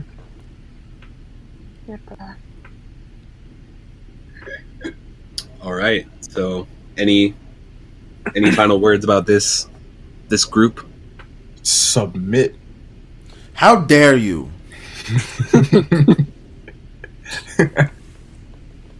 Fucking trigger me.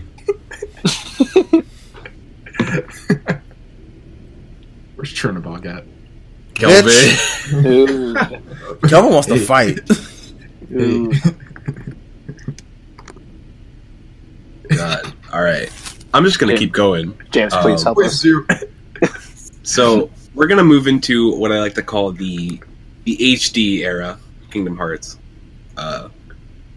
because this first game, although the original version wasn't in HD, but it kind of kicks off the HD games and where the storyline is going up until 3.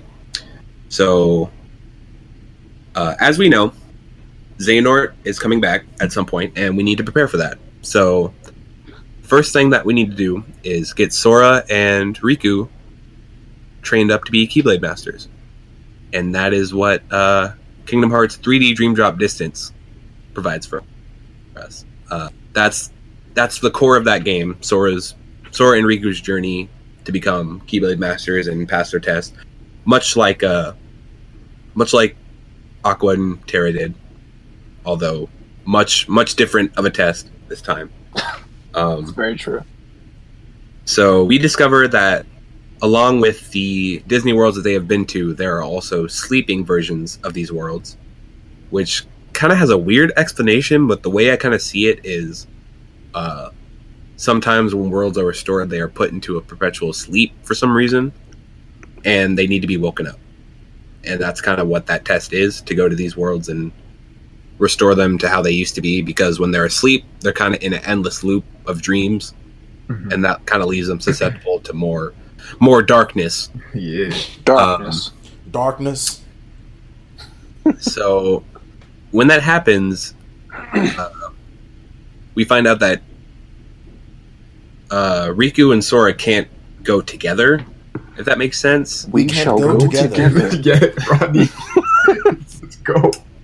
So they go to separate worlds, but they don't go to the same dreams as those worlds, so they kind of exist in different parallel timelines, I guess. So they do all that, and eventually we find out that the organization is going through those same worlds and planning something big. And they have a strange fascination with Sora for some reason in particular. So as they move along, we find out that along with the resurrection of Xehanort, a lot of the nobodies that came from Radiant Garden, like Axel, Zigbar, Lexius, Zexion, all them, they're coming back too. They're coming back as real people. And they don't really know what's going on, but they're trying to figure things out. And eventually, as they keep going, more and more past foes start showing up, like, Reminisce and Ansem, Secret of Darkness. Why are all these people coming back? What is going on? Like, we need answers. And eventually, they all converge at the world that never was, which is not a sleeping world. So Sora and Riku are very confused as to why they're even there, because they all at this point they all thought it was part of the test, and they keep running into this new organization member who they don't recognize. He looks similar to Ansem and Xemnas, but it's not them, it's somebody else, and he's always like one step ahead of them, trying to be like, oh, just keep doing what you're doing, it'll work out for us in the end, and just prepare for what's going to happen, things like that. So when they go to the world that never was, they find out that they basically sabotaged their test, and they have rigged it into their favor. And Sora is needed because he has a Keyblade, and he is very important to their plan. And they fight their past enemies again. Sora has to fight Xemnas again. Riku has to fight Ansem, Seeker of Darkness again. And They managed to take a hold of Sora. Sora gets stuck into a sleeping state and is being filled with darkness. And essentially Riku has to save him. So Riku kind of goes into Sora's sleeping dreams and kind of fights all the nightmares that are inside of him. And eventually what happens is, before Riku goes into his dreams, they all converge at the organization's meeting place. It has a name, but I can't remember it. And all the organization members and Sora has his own seat in that little meeting place. So when Mickey and Riku show up, they kind of start putting the pieces together, where this is where Xehanort is going to come back, and then boom, there he is. Old man Xehanort is there along with his Heartless, his Nobody. Zigbar is there too. And he kind of Greg's there too. Yep. Greg. And that's where the big reveal of this game was. I remember, I'll get into this later, but that was a big deal for me when I first saw it back in 2012. But Xehanort's there, and he's like, Mickey, I remember you. I saw you one time. Those friends at the place. Those friends that you were hanging out with, I kind of ruined their lives, didn't I? Yeah, you kind of did. And he was like, yeah. So I tried doing something back in the day. This thing called a Keyblade. You might have heard of it. I thought just a clash of light and darkness would create the Keyblade. Me what I want. But apparently that was incorrect. And now we need to do this the right way. Because apparently, during the Keyblade War, way back when, the Keyblade was something that Keyblade wielders fought for. And they fought for the light and Kingdom Hearts and all that. And during that war, it was shattered into 20 pieces. 13 of darkness and 7 of light. So then Mickey kind of, his gears start grinding a little bit in his head. He's like, oh, that means your organization 13 and our 7 princesses of heart basically need to come together, and that will create the Keyblade. And then Xehanort's like, yeah, so that's what I'm doing. Apparently Ansem, Seeker of Darkness, was a time traveler for some reason, and he was able to gather different versions of himself throughout time to be assembled on that day. So that's why all those people started coming back.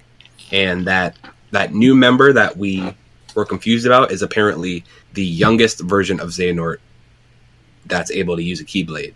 So he's the one who kind of shows up and kicks things into motion.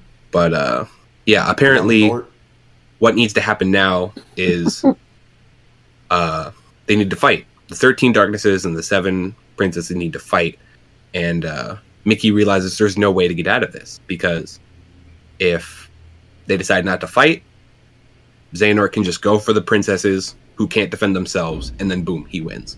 But if they do fight, they're still going to clash, and the Keyblade's still going to get forced. So there's really no way out of this. So they basically just have to prepare themselves for the impending doom. Dang it. But apparently, this is still where it kind of gets iffy for me. I don't really know how this time travel thing works, but because they were assembled and the Keyblade wasn't forged, they basically all have to go back to their own times. So Xehanort's just like, well, it didn't work, but get ready, round 2 is coming up, boy. So they all leave, and they all escape safely, but Sora still needs to be woken up. And that's when Riku dives into Sora's dreams and tries to, wake him up. And he eventually does that. And when they wake up, they find out the results of that test. And it turns out that our hero, our protagonist Sora, has failed the test because he let too much darkness in his heart. And since Riku did such a good job, ironically, he ends up passing, and he becomes a Keyblade Master. Redemption. So that's pretty much all of that for Birth by Sleep. Dream Drop Distance is what I meant to say. Birth by Distance. Birth by Distance. Sleep. Dream Drop Sleep. Dream Drop Sleep. Dream Drop Sleep. So then we go to the secret ending, and we find out that Kairi is going to get trained up to use the Keyblade as well. So that's going to be what the next thing for her is going to be. As well as our boy Axel. That's true. Axel decides to join the side of good, and he gets his own Keyblade. And look at that. His name is Axel Lee, and he is the best boy. Axel Lee. So before we get into these next 2 titles, it was about a year of no mention of new Kingdom Hearts content, and all we really had to go off of was the credits of Kingdom Hearts Dream Drop Distance, because you might have picked up on this, Rodney, but I know you didn't pick up on this, Kelvin. In the credits of that game, you might have seen the characters interacting with giant letters. Yes. And at first, those letters don't make a whole lot of sense. But if you put all those letters together, it reads, "This leads to Kingdom Hearts." And then immediately after that, you see Sora and Riku walking through a door to the light, and the negative space makes the Roman numeral 3.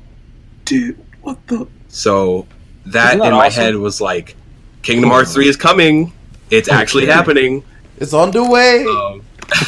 It's on the way.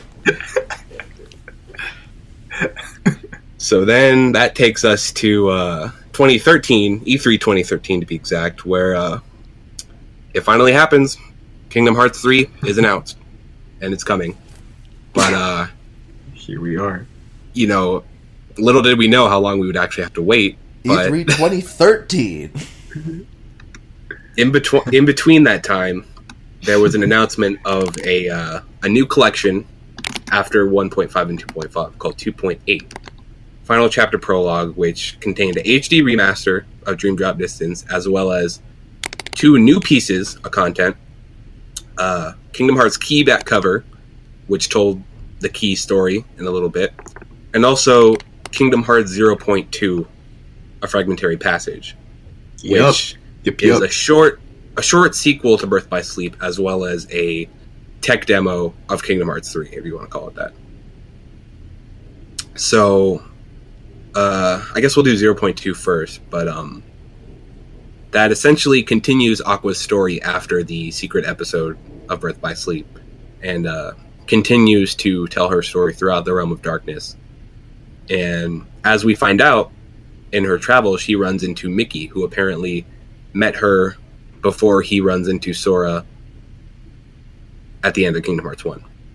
So they go on, and eventually they make it to the Destiny Islands, where we find out that the door in the secret place, that little cave, which we had been curious about for years and had no idea why it was actually important, was actually the hiding place of the Kingdom Key D that Mickey always has in the games.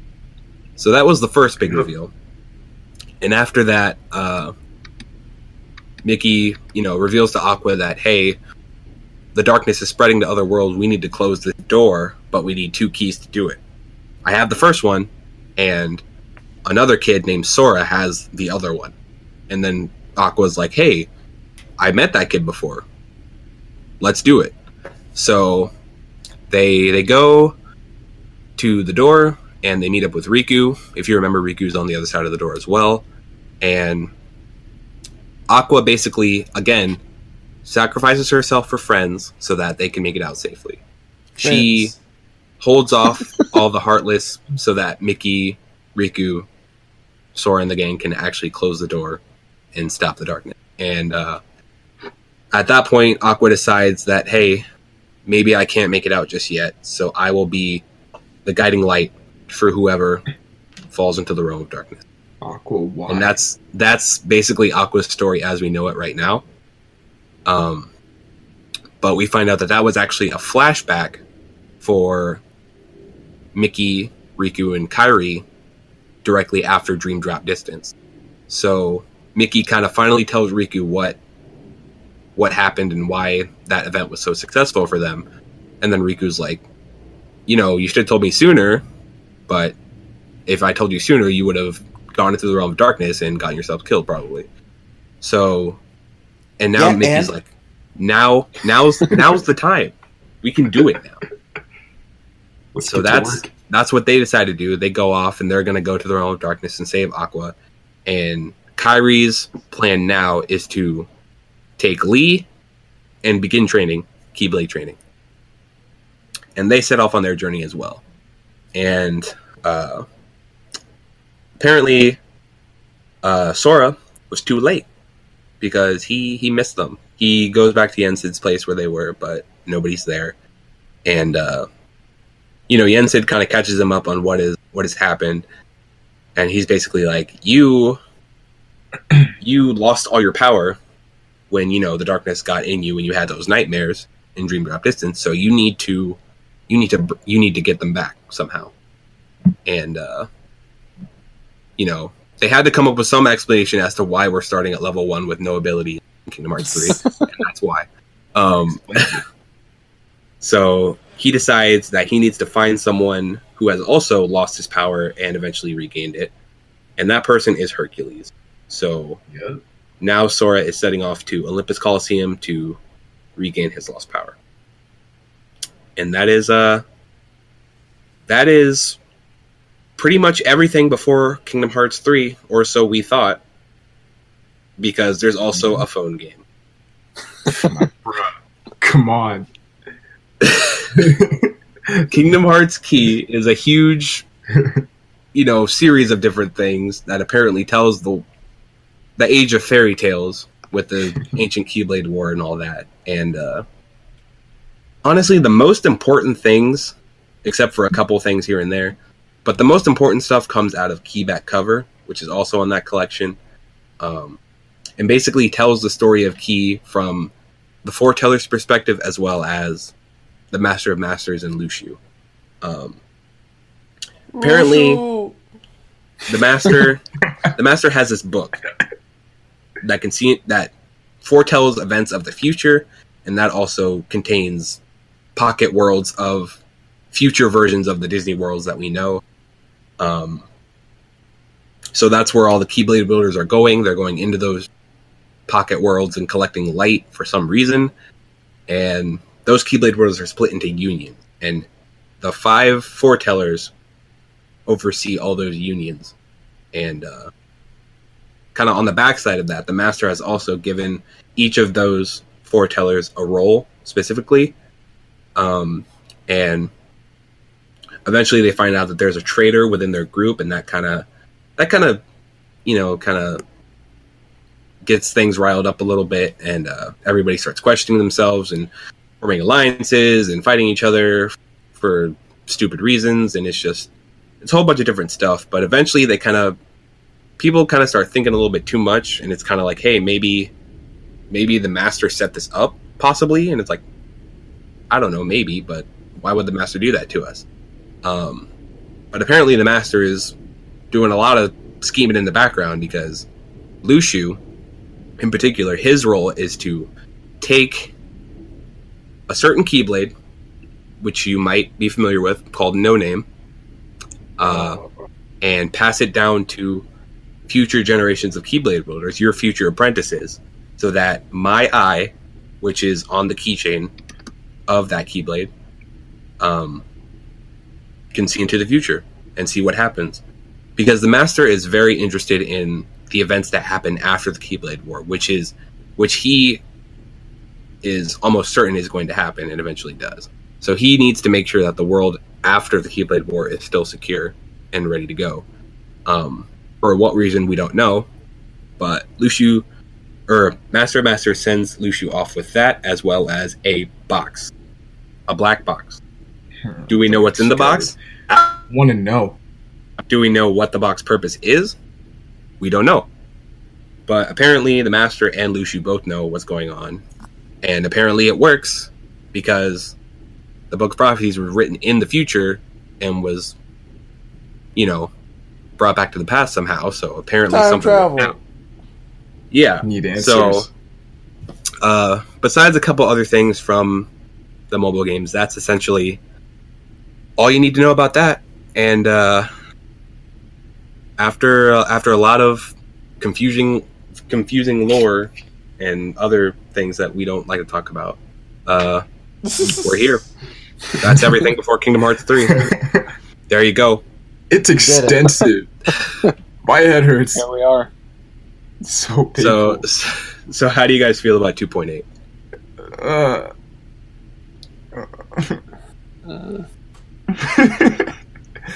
I like 2.8, to be honest, mainly because we finally get a glimpse into what's happening leading up to Kingdom Hearts 3. Because, for the most part, everything we had seen was tying up to the events in 2 and highlighting things that happened in the past with Birth by Sleep. So to kind of go back and pick up where 2 left off and dive into Dream Drop Distance, that was cool. I'm pretty biased towards 0.2, mainly because of the gameplay and the fact that, it's kind of tying into what the new style is going to be like, and I personally really enjoyed it. But all 3 of those titles tied into 2.8 really helpful in terms of giving more context as to what's going to be driving the events for Kingdom Hearts 3. But the only thing I'm mad about is the fact that I don't know what's in the box. And I want to know what's in the box really What's badly. in the box? I've been saying that for years, bro. I need to know. I really want answers as to what they're hiding in there. I want to know what the impact of finding out what's inside the box is going to have on, everybody. But they just want to hide this because they're mean. Square Enix is mean. Nomura doesn't care about your feelings. Care about my wants that feelings. check. I want to know what's in the box. Nomura just wants that check. If you pay him, he might let you know Okay. what's in the box. Or he might Then give maybe you I along should with ask that him what's in check. it. He just wants that money. Just I cares mean, about that if I had bread. to ask him, I wonder if someone's emailed Nomura saying, "Hey, what's in the box?" And he just tells them. Just emails He's them. like, "Yeah, why'd you ask Hey, me?" Nomura. Hey man, what's up? How's it going? How Real you quick. doing? So about that box, though. Yo, what's What's inside in of it? Just straight to the point. What's in the box? No greetings, the nothing. Just what's inside of it. The What's in reply the was box, probably though? like, I don't know. I'm still working on it. Do I you have any taste. ideas? I haven't figured it out yet. I'll let What you do know in want me Kingdom to put Hearts in the 5. box? Kingdom Hearts 5. We're gonna be Let's dead go. by the time Kingdom Hearts 5 Dream comes Drop out. Drip. Dream Drop Drip? Yes. Dream drop. Dream drip. drop drip.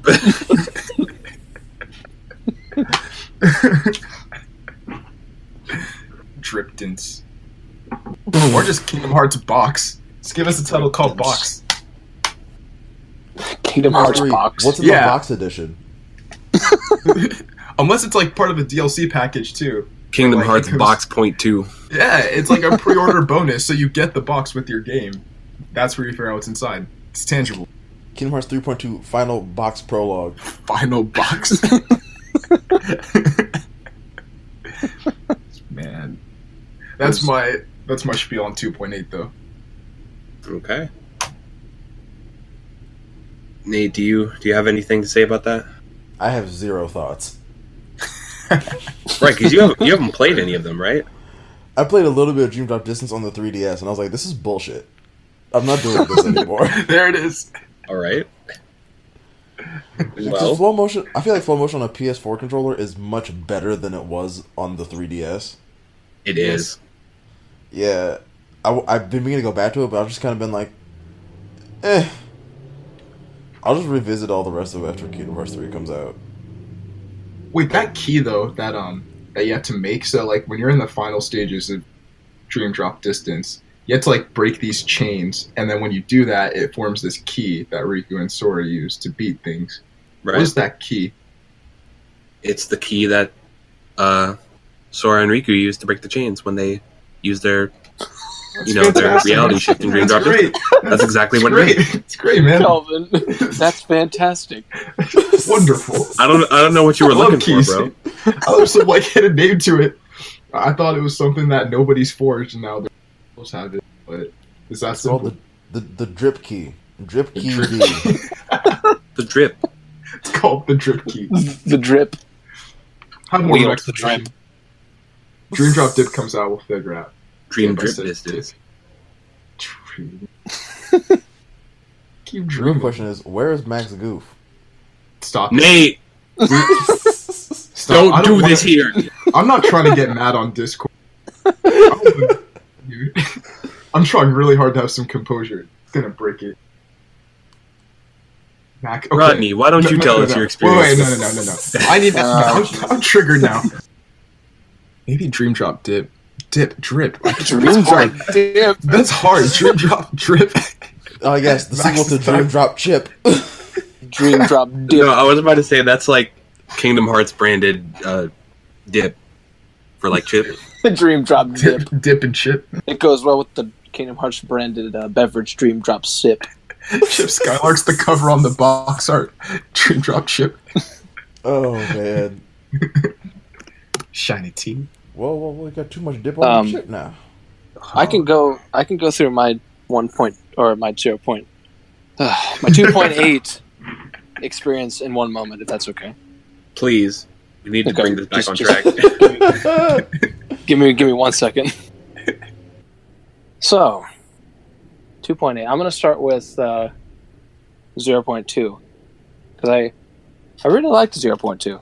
I liked the just how fast and like the combat was. Mm-hmm.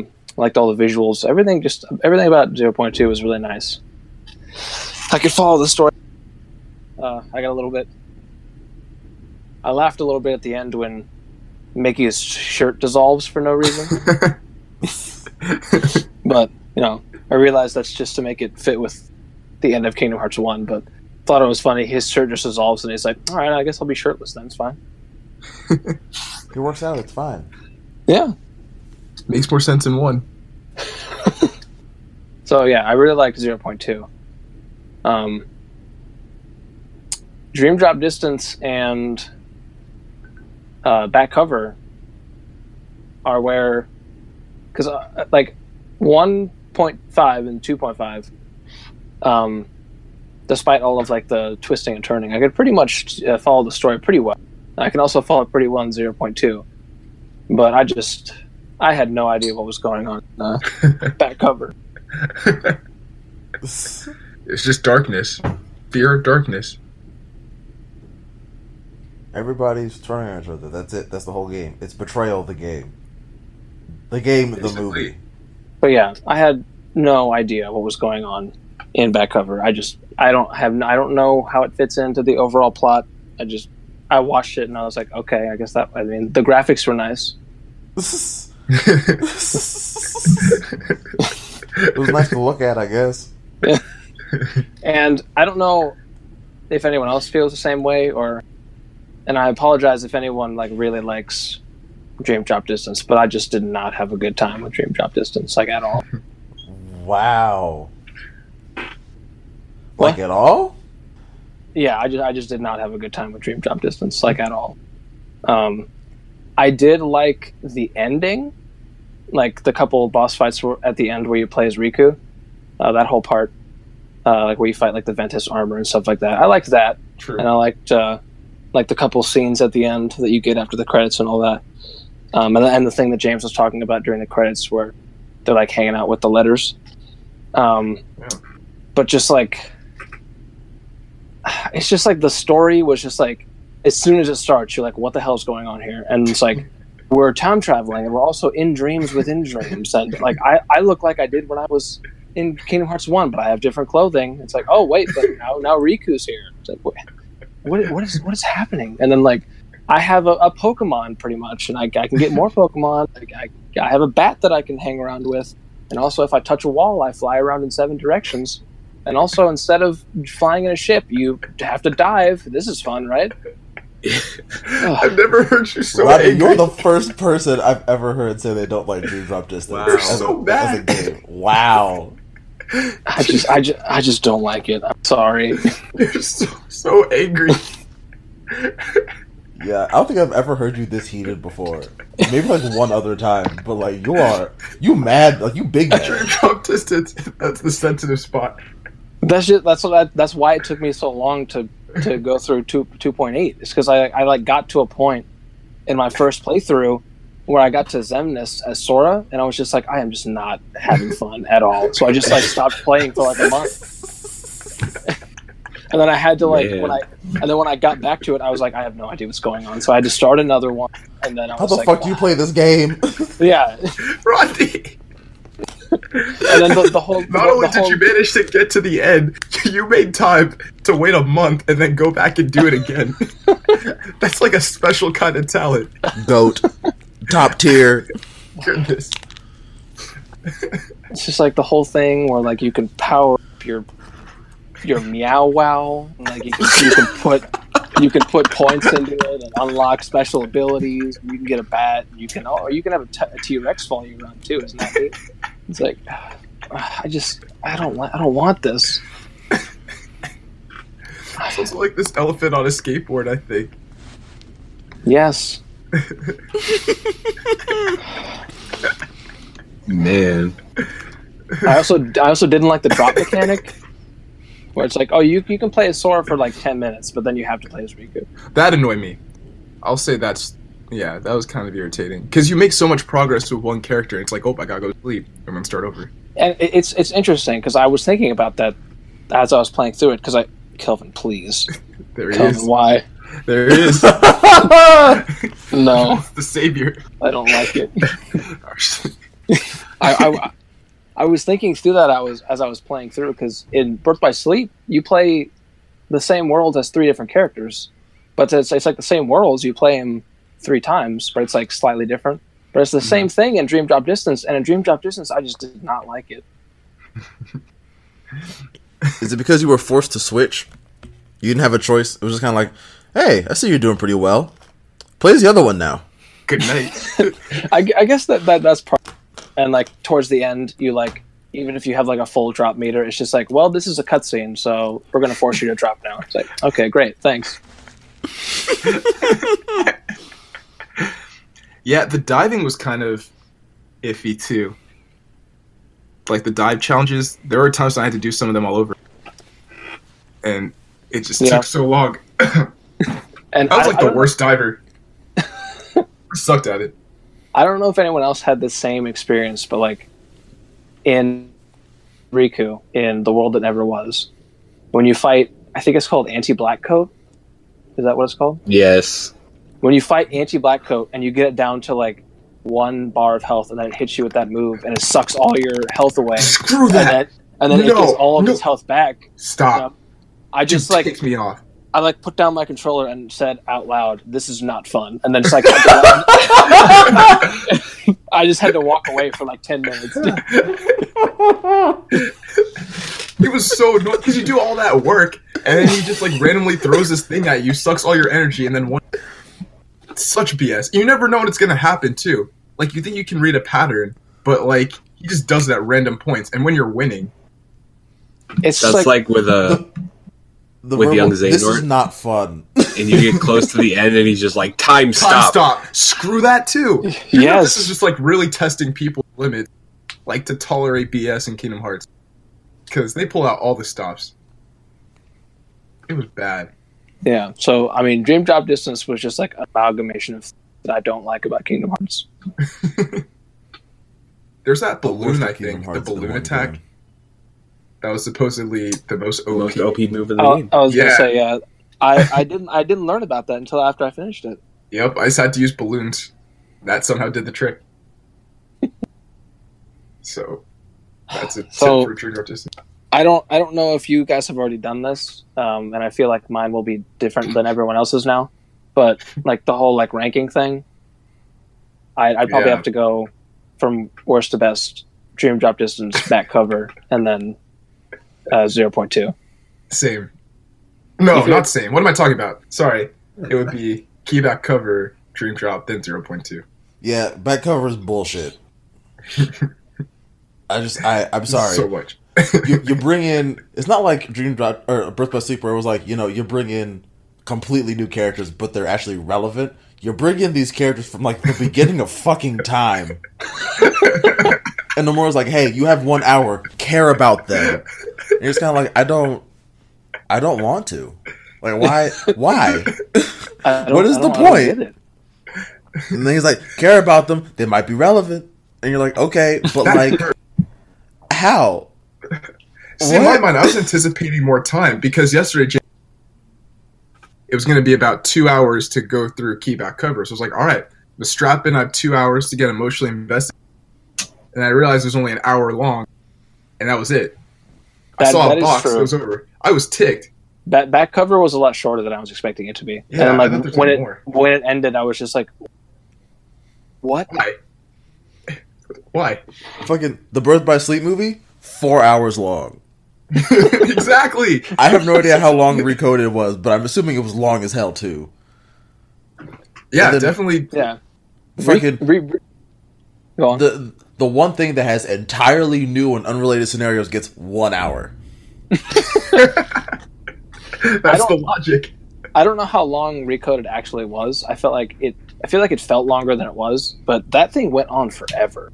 And then like back cover is like, "Hey, there's a traitor. Let's fight. Okay, here's a box." The end. Jiminy. Jiminy, I'm hurting. Jiminy, help! See, Jiminy and Greg. Best Jiminy tag and team. Greg. That's it. That's it. I do have to say though, I think there were parts in Dream Drop and back cover they were like genuinely funny. If that make, I don't know if anyone else felt that way. Like, I think my favorite part in Dream Drop was like at the end when you're playing as Riku and Axel comes in and he's like, "Hey, you guys can call me Lee." And then like right after that, Riku's like, "Hey, Axel," and he's like, I just said." Come on. That's not my name. I literally just told you what my name is. I mean, that's the name you go with for so long, and then you just bombshell, and it's like, hey, I just changed. That's it. But that wasn't him. Lee has no memories of when Axel was a person. Wait, he doesn't remember anything about Axel? I don't think so. I didn't know you forget. Like James, you can correct me if I'm wrong, but I'm pretty sure like Lee was like, "Who's Axel? What is happening? Who are all of you people? Why are you hugging me?" Yeah, I think you're right. What? Makes no sense. I was curious. I don't know if you guys already touched on this. How come when, like in the middle of Dream Drop, when all of the nobodies are like returning to their normal form, they all look like they're regular people except for Axel. He like still looks like Axel. Oh, like in terms of I his don't know. clothing? Yeah, because like you see like Evan, he like looks like Evan and not Vexen, but then like Axel still looks like Axel. Yeah, he still has the coat. Maybe I mean, he was wearing the coat I when he died. I mean, you know, like maybe he was like just like wearing the coat, and then he died, and he was like, "Well, Well, it looks all nice." right, then. And then Zemus was like, "That's a nice coat." And he made it the uniform. Hey, look at that.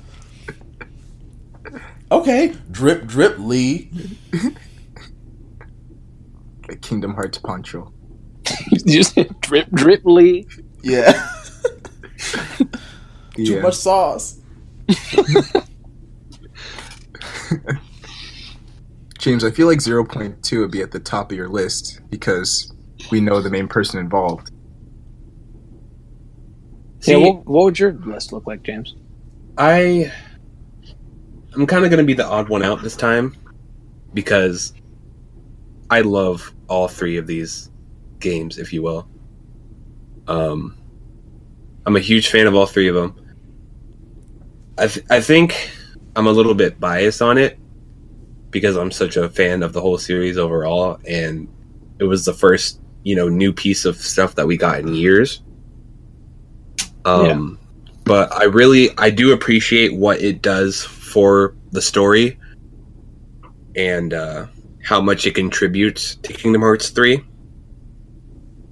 I do like that 0.2 kind of throws you right into it. And Dream Drop Distance, again, is like the biggest game that you need to know before this third game comes out.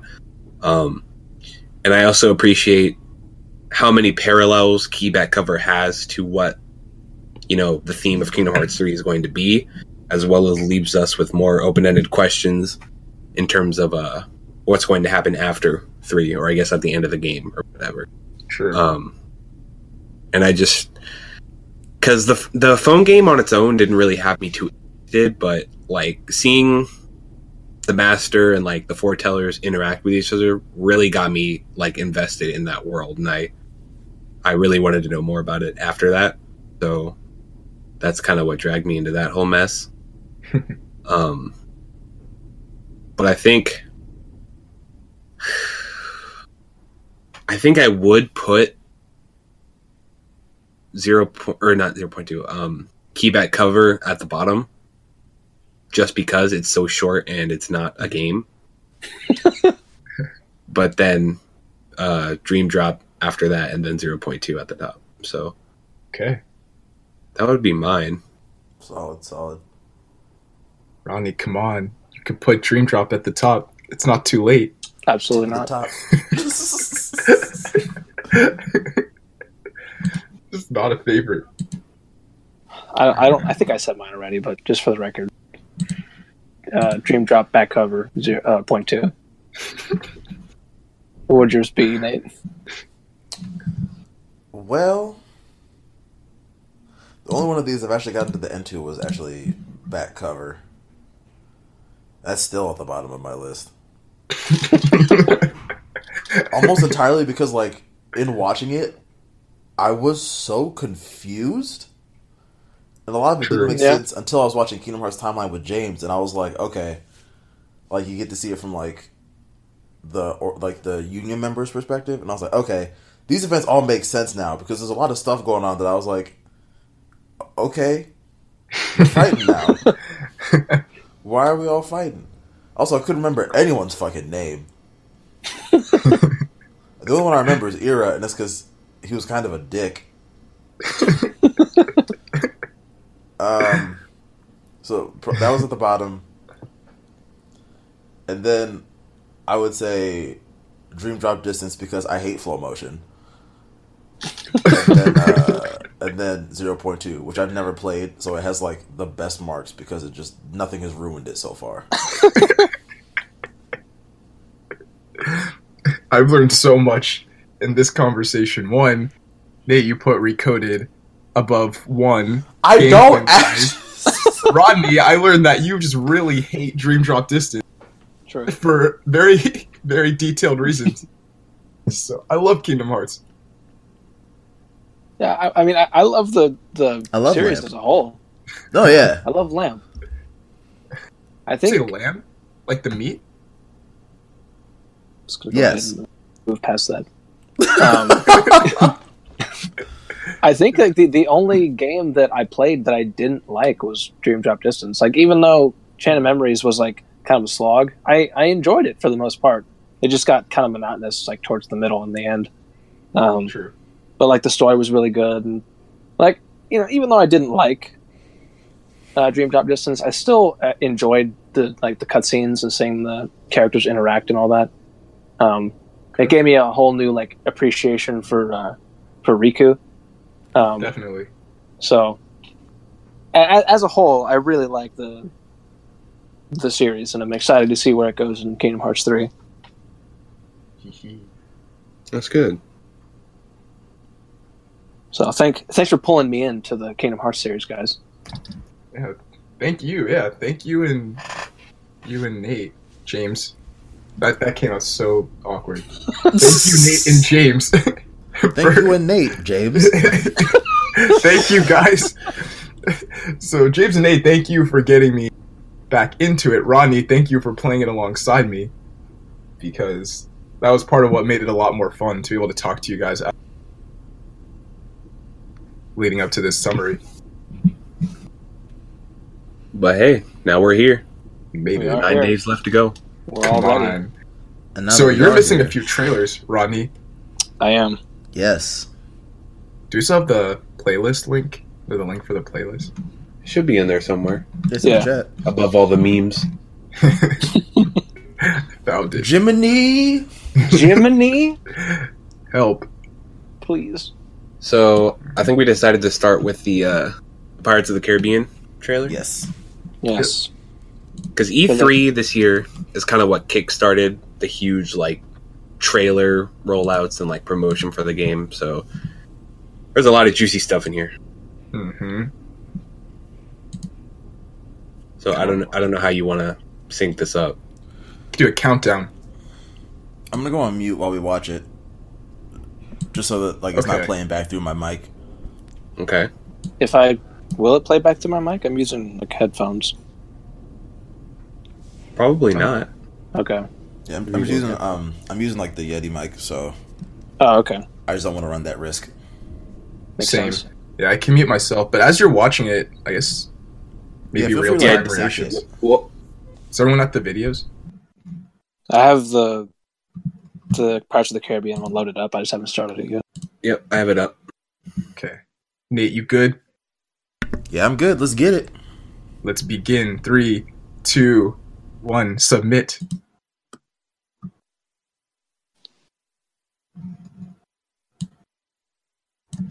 The light of gathering to... Oh, it's gathering. Shoot. Messed up.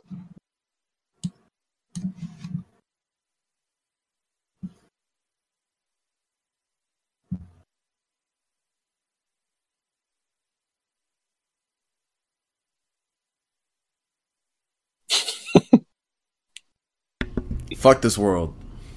It looks so clean. The detail on the people, like... I know It looks real good.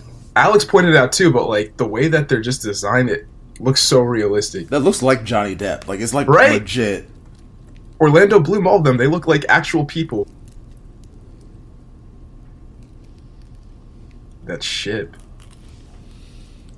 Assassin's Creed Black Flag. That's what we're doing now. There we go. What I want to understand though, a lot of the bosses here have like crazy amounts of HP.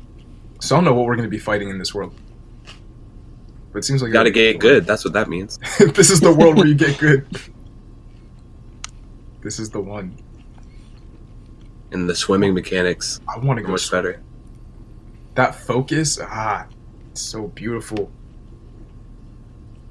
Like, look at that thing. It has so much health Yeah.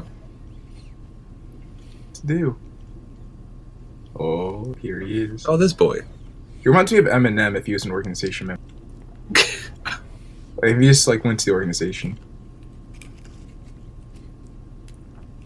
It's the code. Damn, he looks fabulous. Right? The box, Kelvin. Stop. Shut it. Now I understand. Very well. Alright, wait. What are the odds you think that Let It Go is going to be featured in the game? Like, we're going to hear that. Oh, it's definitely here. I need it. So Because do I, to be they've honest. already shown part of the sequence from the The movie? Okay. the whole thing. Nice.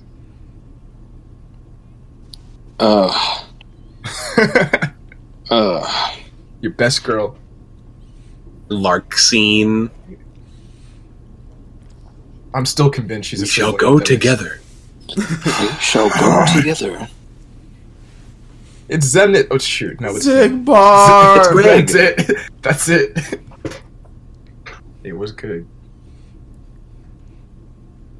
She's I so know. cute. Alison Stoner is apparently Protect her at all costs. just I gonna be mean, alright. James, we know. That's true. She's gonna be fine. Are we just going all the way down this playlist? Yeah. Okay. Are we To the stopping next after one? each one, or are we just going to the next one? We just went to the next, so we save time. Are we stinking up the start again? Yep. Big Hero 6 is next, right? Yep. Let's do it. 3, 2, 1. Oh, just auto loaded. That was actually perfect timing. Hey. Yeah. I'm happy for this world. I'm glad they put it here. Oh, this is the short one. I didn't realize this was in here. Yeah, they have both. Alright, that's fine. Big Hero 6. Hey, babe. Big Hero sis. That worked perfectly.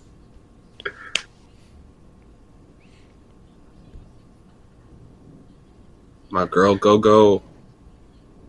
I Go was go. It running- is. Yes. What is that? Is that like deformed Nemo? Oh my god, what? Sam. No. I forgot they show him. That boy.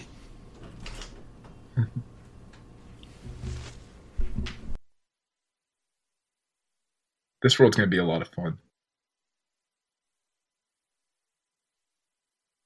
Gummy ships.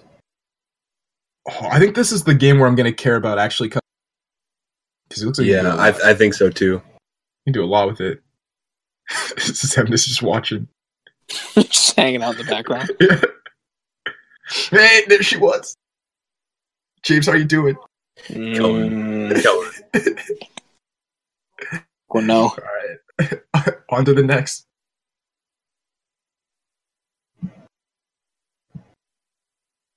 What's good, Drake Bell?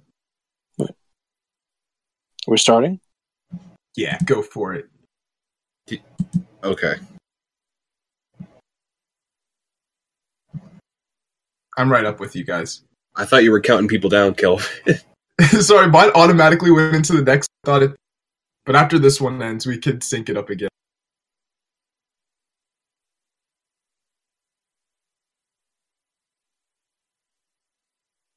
Hello.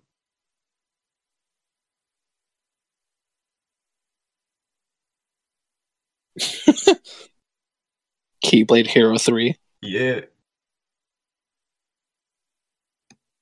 I want to run up buildings. That's going to be fun. I don't think I've ever seen that before in any other Kingdom Hearts game.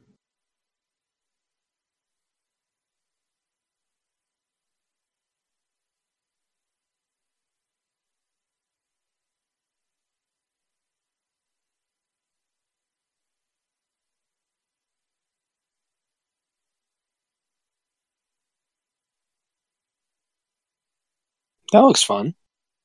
Yeah, these mini games are going to be pretty hype. Yeah.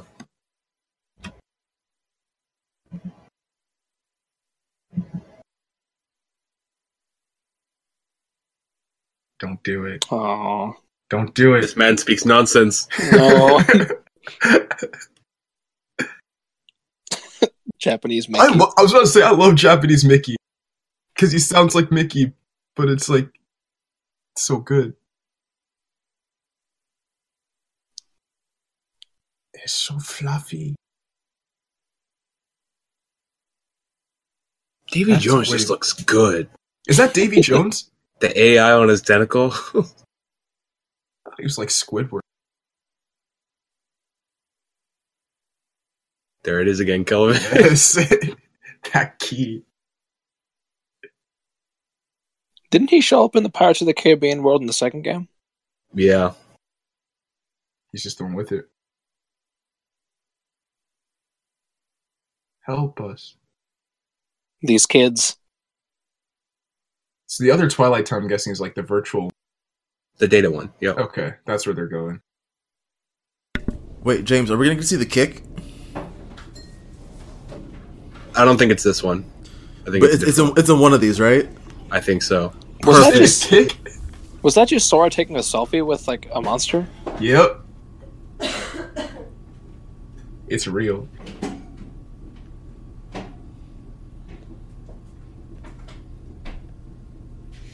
Dance, water, dance. Stop. No. Stop it.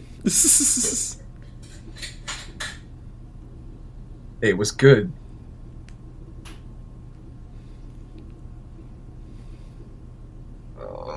She didn't deserve it. No. Aqua, no. She always did the right thing. It's all his fault. This boy. It's all his fault. There he is.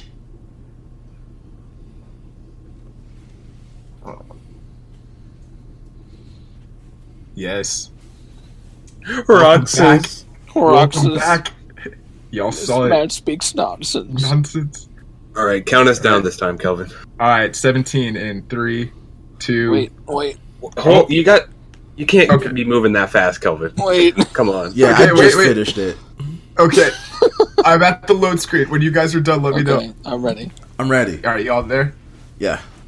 James, you there? We good. All right, 3, 2, 1. Alcohol reference. Where? Look at it. That hair.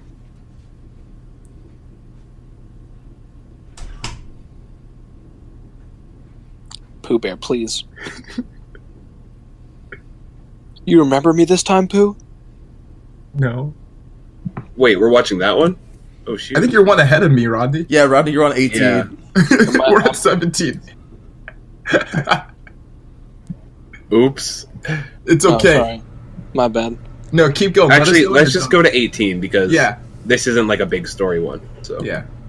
18 Okay. started with the alcohol reference thing too. I thought I was in the right spot. They all do, I guess. We'll just go to 18. Yeah. Once you get through 18, let us know, Rodney.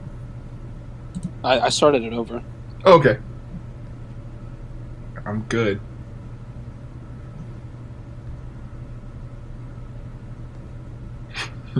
Pooh Bear. In your Oh no, it's this one. There it is. Here it is. The death of Hayner. Hannah's gonna solve everyone's problems by just kicking everyone. Kick. The kick. It's the knee of justice. Oh, it's that boy. Yeah, he's back. That's why I'm glad you guys got me to do key back cover, else I wouldn't know who that was. Mini games. Yes. The fruit. Mini games with Pooh Bear. Bombs away. What is that? You can use a... What? There was a bee. That's the 100-acre wood keyblade. It's transformation. I didn't even notice that. Damn. Lee with his keyblade looks really Yeah. cool. The ultimate key. The key. Let's get it. Wait a minute. Let's get it. Keyblade. Was that freaking Lingering Will? Yeah. I told you he was important, Rodney. This boy, he's back. You saw. Alright, you guys get through 18? Get back. Yeah. Get back. Alright, we 19 can. loaded up. Alright, cool. Whenever you guys are ready with 19. Should we do 17, or is that one not important? Nah, It's not that James, important. anything. Oh, okay. We're not missing much. Give me 1 second. Okay, I have it ready. Alright, y'all I'm good? ready. Yeah. 3, 2, 1, begin. All the alcohol references. In a world Oh, this is- where there are many gonna say- worlds. This is the one that kept trying to show up as an ad, and I kept skipping it. What? It's like one Yeah, of the few ads this I is wouldn't. the one that they show on like TV and like in theaters and stuff. Yup.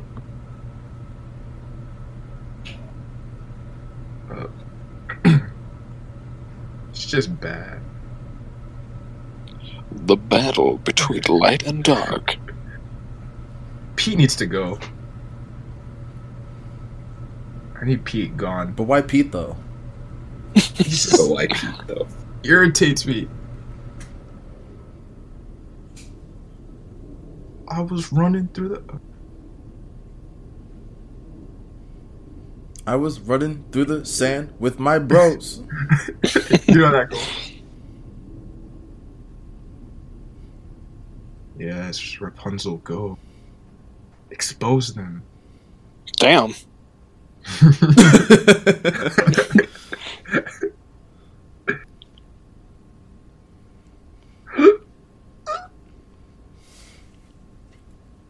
Monsters Inc.'s gonna be interesting. I don't think I remember that movie. I'll have to watch it.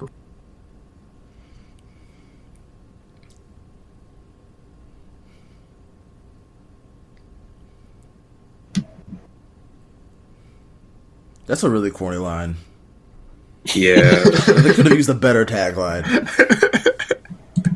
You know. Oh, there it is. There he is. These boys. Keyblade. The Keyblade. It's time to eat. Time to eat. It's time to eat. All right. Ooh, We gotta watch. We 20's gotta good. watch it. We gotta watch 20. 20's good. Y'all ready? I think we've all already seen it though, right? But I want to Yeah. hear "Face My I was- Fears." I know, but I'm. Never mind. Nate, good This on you, Kingdom man. You Hearts play. No, Nate, you've been a fan with that song like since the beginning. That's all. Like I had Alright, full count of us down. All right, 3, 2, 1. Yep. I'm ready for the full video. Give Let's it go. to me. Damn it. Playing chess. I just realized that Young Xehanort has like the same kind of like X on his shirt and like design that Young Sora did, or Sora did in Dream Drop Distance. Ooh, it's a good call. And everybody in Catch Birth that. by Sleep too.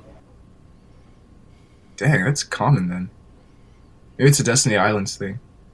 Even though the one on Sora and Dream Drop Distance actually. Yeah. Um, Oh. Kyrie, no. Kyrie!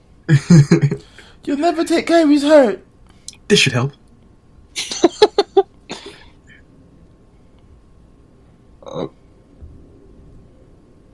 No. 7 is Stacy. I'm Man so sex. flattered. I just noticed all this is happening on a chessboard. Why is Marluxia there? Why? What?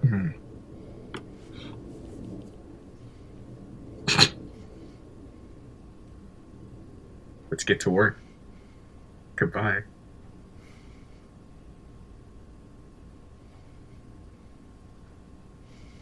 I'd be down to see like a Kingdom Hearts like anime. That would be pretty cool. Yeah. That would go very well. Alright, we only got 2 left. 21. Are we doing the This one? 30 I second don't one? remember this one. Yeah, we can do a 30-second one. When y'all ready. Okay. Ready? Nate, you good? Yeah, I'm good. Cool. 3, 2, 1. Oh, this is a lot. Sora, no.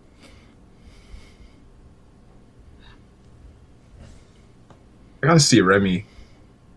My boy Snadge. Snatch.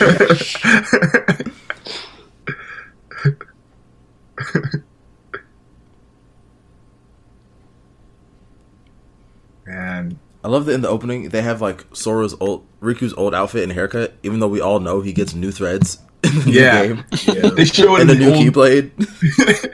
like we don't know. Okay, before we go into this last video, Get some tissues. yes, Why? Do you like pain, Rodney? No. I'm nervous. James, Nate, do you think we should give him a minute? I wish I had taken a minute. Just throw when I him watched into it. it. I mean, it's because I care. Like, I wish I had taken a prepare myself. I don't want you to suffer, Rodney. We just got to get right into it. All right, Count us down. all right, y'all in it? Yes. I'm ready. All right, 3, 2, 1, go. May your heart be the guiding key.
Welp.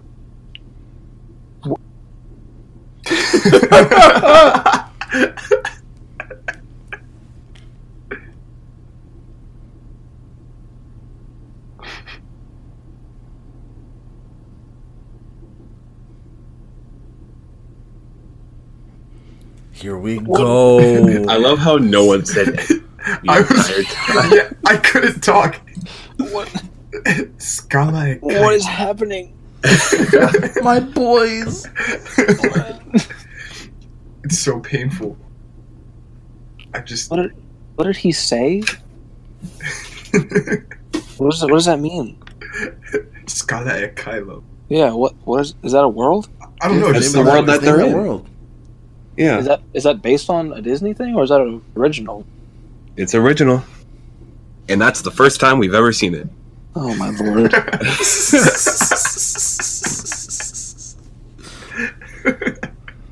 So Rodney, how are you doing, buddy? That was a lot more emotional than I prepared for. Now you know. I've just never seen Sora in so much agony. He was just like in genuine pain. Yeah.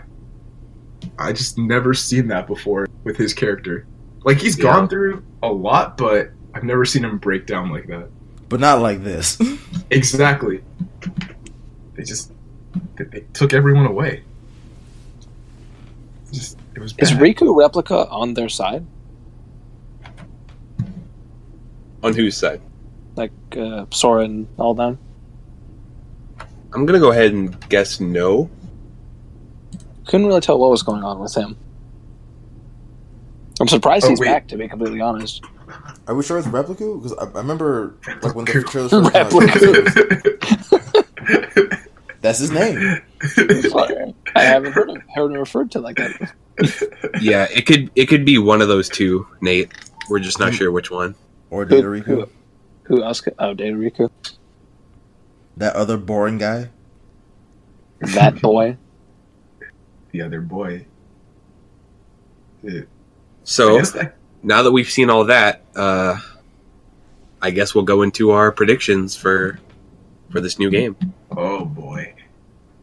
Xehanort is Lushu, and Sora is the Master of Masters. I actually talked with James on that point yesterday in terms of Sora potentially being the Master of Masters.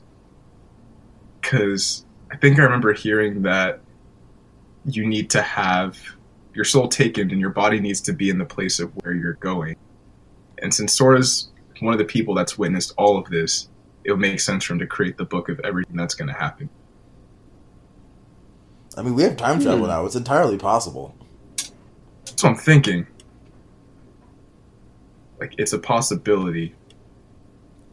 Like Nomura said, it's not happening, but I don't trust that man anymore. I want to know who was pointing that Keyblade at Axel. Like when he said, "Who are you?" And Yeah. they just I want to know who that is. Because it could be either Shion or Roxas, but I don't know. I'm gonna guess Roxas. I guess it's Shion. Yeah, because she had the Kingdom Key. Roxas' signature seemed like either Oblivion or Oathkeeper. Well, if you... Oh, never mind. They didn't put this in the movie, but for Roxas, when he gets Oathkeeper and Oblivion, he transforms to Kingdom Keys. So Oh. it could be possible that he might just not have done it. So I wouldn't write him off the table. That's fair. I'm also thinking Aqua, Ven, and Terra are gonna survive, Nope. but I feel like they're gonna have to to either sacrifice themselves so that Sora, Riku, and Kairi can live, or there's something else that's gonna happen. I don't know if they're gonna be together for long, but I feel like they're gonna reunite in this game. I was All gonna say, I died. feel like they're gonna reunite, and it's gonna be really sad because it's gonna be one of those things where Yeah, they reunite for 5 minutes, and then bittersweet. you as the player know that they can't stay like that for very long. Yeah. Exactly. It definitely seems like it's going in that direction. What I want to know is where nominated, because she's on the cover, but I don't know how she's tied into it. I don't know what she's going to do. I've heard and kind of formed my own theories about Naminé a little bit. And you care to say? Because, yeah. So, if that person who points the Keyblade at Axel, if that is Shion, it's entirely possible that they have created another Shion. What? Not, and they don't bring the original one back, but they make a new one. What? Right? And what happens eventually is they want to restore, because I know they want to bring back Roxas as a complete person somehow. Mm-hmm. So what if they want to do the same thing with Shion? So then Naminé takes the lingering memories of Roxas out of like Sora and all them, but then they take the lingering memories of Shion out of Axel, because it's obvious that those memories are still there. He just can't tap into them. So what if Naminé takes those out of Axel and creates an entirely new Shion, but puts her consciousness back into that body, so that it's almost like she's back to normal? That would be crazy. I didn't even think about that. That might be one way to do it. Wow. I mean, it's well thought out, and it would be one way to kind of justify bringing her back, because the way she left in 358 by 2 days was like, I can't see how she would survive it, let alone come back. And we all know that Sora has to save all these people, her included. So True. How exactly is he going to do that? Yeah, I definitely know she exists somehow, but how they bring her back is what I'm curious about. Yeah. Also, what is the reason for Xemnas and Ansem's obsession with bringing Rock back? Because if they have Sora and he's already someone that could potentially be brought into the organization, would they still need Roxas? I think it's just another safety net, because they've tried to get Sora and failed, so they might just move on to the next person down the list, and that would be Roxas. Roxas. Roxas, you're up. What are your guys' predictions on what's inside of the box? Literally nothing. I think you might... What'd you say? Literally nothing. Oh, I thought you had empty. some thoughts before, but apparently not. I did. I'll be ticked if it's nothing. Is it the Master? What was my theory? It's not the Master of Masters' dead body. That would be kind of dark. It's like, They hype up this box, and then it's just like, oh, that's it? It's like, oh. Alright. Oh. So, Lucia, you're just dragging around a corpse? You're basically carrying around a coffin? It doesn't make sense, though, because wasn't he there when he gave the... What? So how would his body be in there? The Master of Masters can also see the future because of a Keyblade. Logic does not apply to this series. It's true. Unless he, knows the Shadow Clone. His body in there. The one talking is a Shadow Clone. That could be it. That could be it. No. Did you have a theory, Tames? Not really, because that's like the only thing that actually has me stumped. I can't even think of anything that would make sense. I mean, for one, I want to know why Vanitas... there's one trailer where he's about to, I think, end Aqua. And I don't know how they got to that point. I have some thoughts about that. Obviously, somehow they figure out that Ventus is in Cal Oblivion, right? True. And what if they find Aqua, but she absolutely refuses to, wake him up, because it would be for the bad guys. So what if we look back to Birth by Sleep, there has been one other instance where Ventus has recovered himself because of Aqua. And if you remember, when he's frozen after Xehanort freezes him, the only thing that de-thaws him is the sight of Aqua being struck down by Vanitas. Oh. So what if this is another instance of that, where he's about to kill Aqua, and that's what's going to wake him up? Him up. Yo. It's just to get Ventus back so that they can form a Keyblade. Yeah, because that's all he wants to do. Does he only want to do that because that's what Xander wants? Or is that I think he wants to merge together for that, but then he also wants to be the more dominant being this time. Okay. Because they're two halves of the same... Yeah, he's not a complete person, so he probably just wants to be a complete person. I wonder if that's going to take some human form, or if it's just going to be a Keyblade. Is Vanitas Ventus is nobody. Oh. Wait. Think about it. Wait a second. I'm just shitting with you. I mean, it very well could happen. With a series like this, I don't know. I really don't know. Because Ventus is, like, he was in a blanket and he fell asleep. And then he got a Keyblade and now he's asleep again.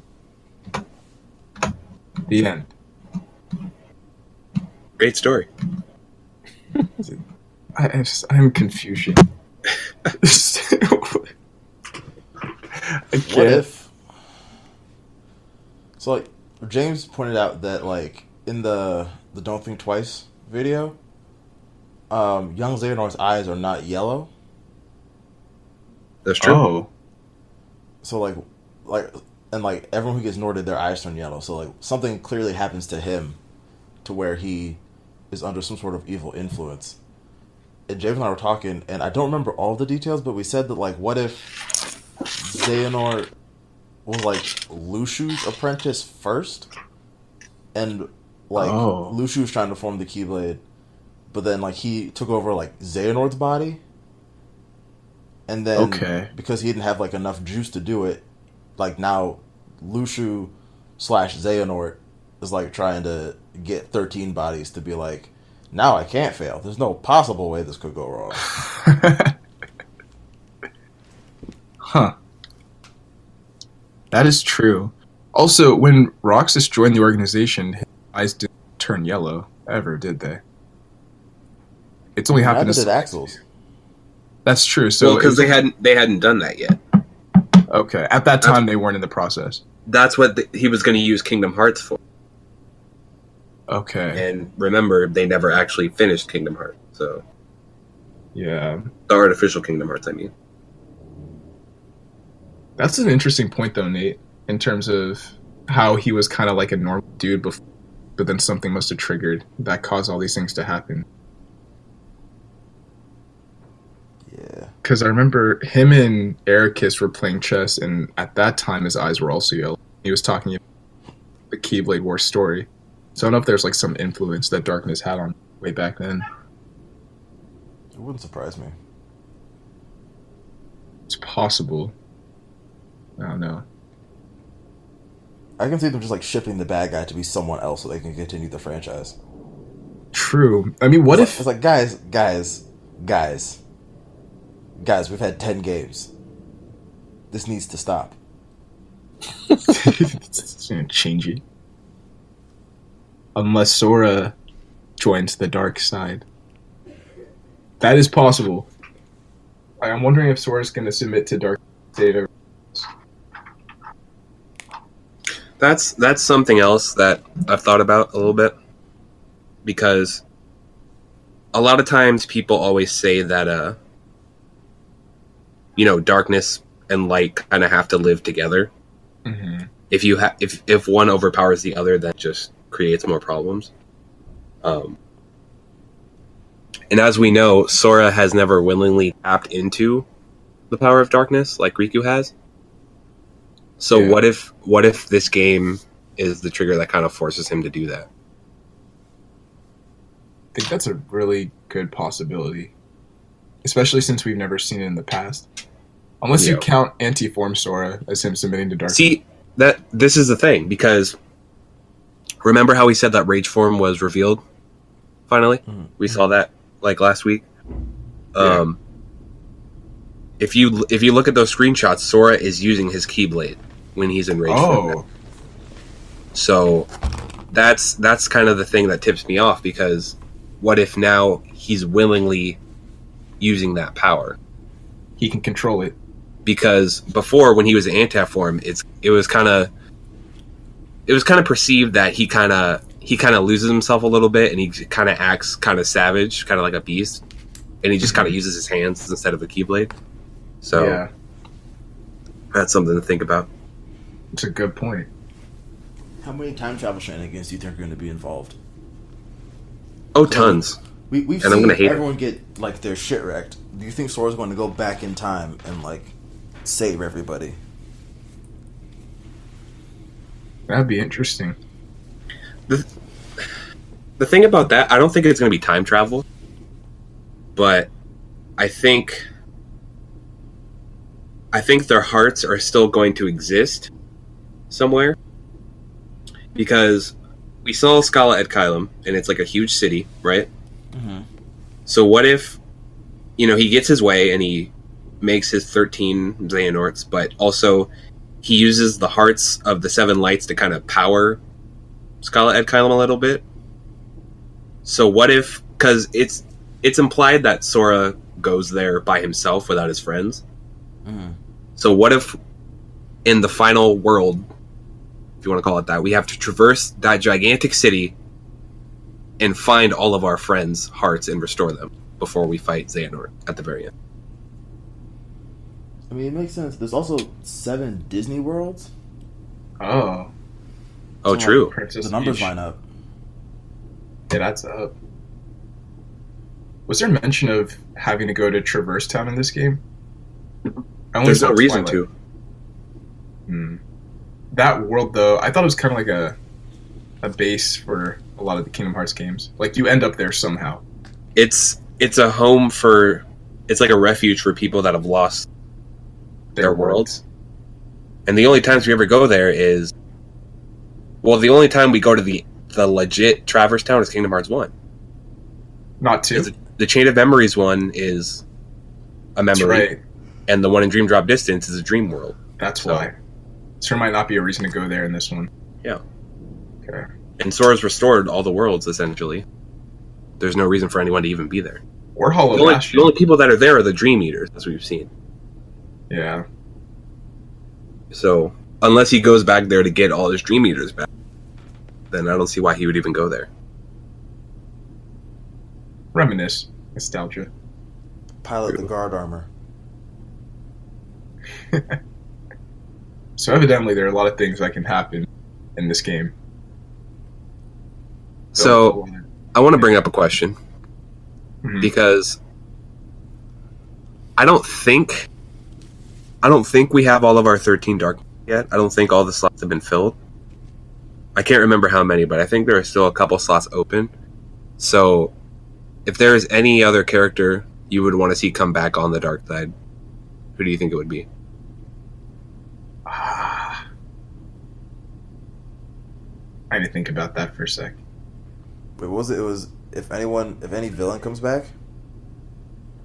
Yeah, as a Xehanort vessel. Chernobog. All right, that's it. That's the answer. Fucking hate that guy. Fuck that Wait, guy. Who is it? I missed the Chernobog. name. Oh. He could join the light side.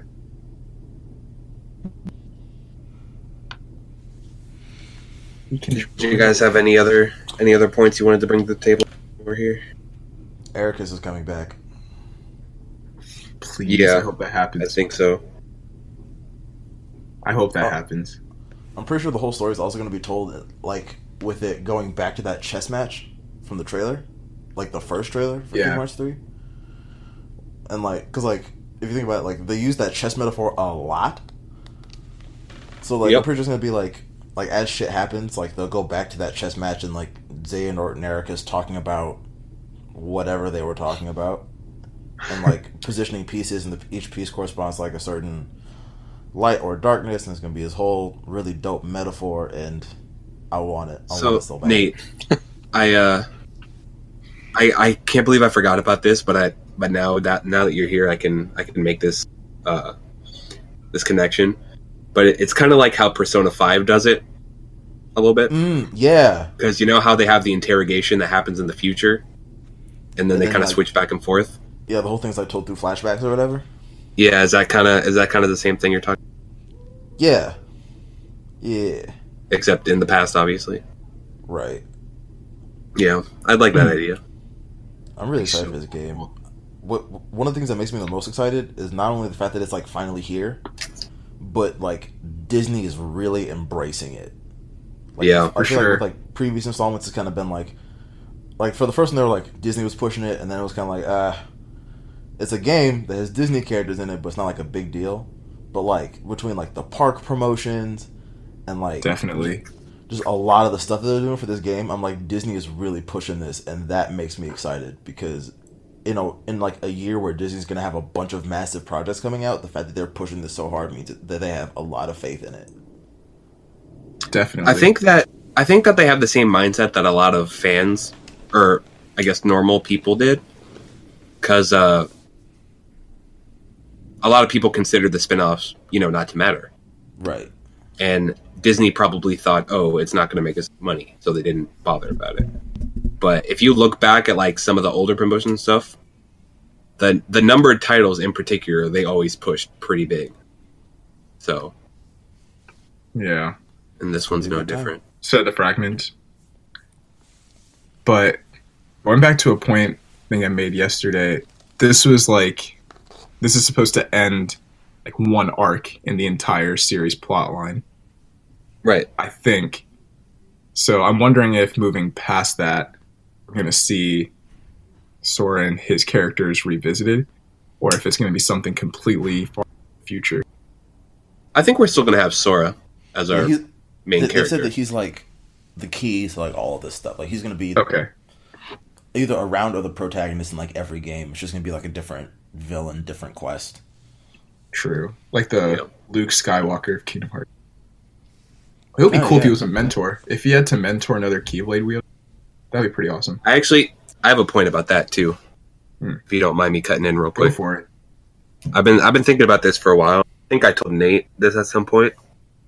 But I think what's going to happen is once this is all said and done, the land of departure is going to be restored. And whoever survives, be it Aqua or Riku, I think they're going to stay there and be the person who raises the next generation of Keyblade. That would be awesome. It's going to be Riku. That would be cool. Unless they do like a code train thing where it's Riku and Aqua. Because Riku's right now the current Keyblade master. That's assuming that both of them live at the end of the game. That's true. If they do survive, though, both of them as Keyblade masters get to teach another generation. That would be that's right. Cool. I hope that's what it comes to. But that could also mean Sora is able to take that mantle as well, which would mean they're have a lot of Keyblade masters. But Sora's not going to want to stay in one place for all that time, so yeah, I can't imagine it would be him. Is it weird to ship Aqua and Riku? No, because I kind of want it. That's now. been like, in my mind. Like I thought about it, and I was like, I'm okay with that. That was my original thought process. I mean, granted, she's like technically happening. 10 years older than he is, but like they look the same age because anime magic, so it's probably fine. It can happen. Hasn't she been in like the realm of darkness for that time? It's like she hasn't aged at all because time doesn't. Yeah, but she's still like 26.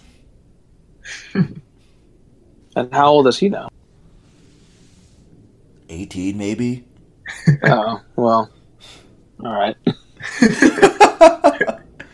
Well, wait, but Zach from the Coliseum asked her on a date. That hasn't happened yet.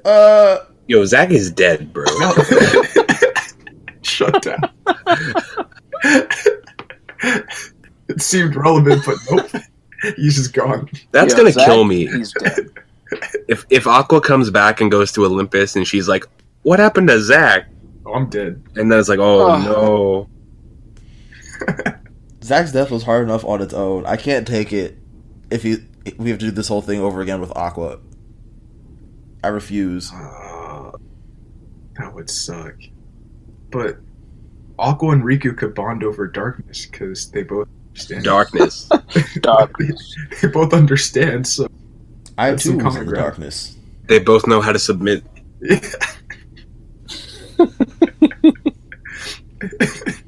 Ansem would be the one that like sits and gives them the vows and everything.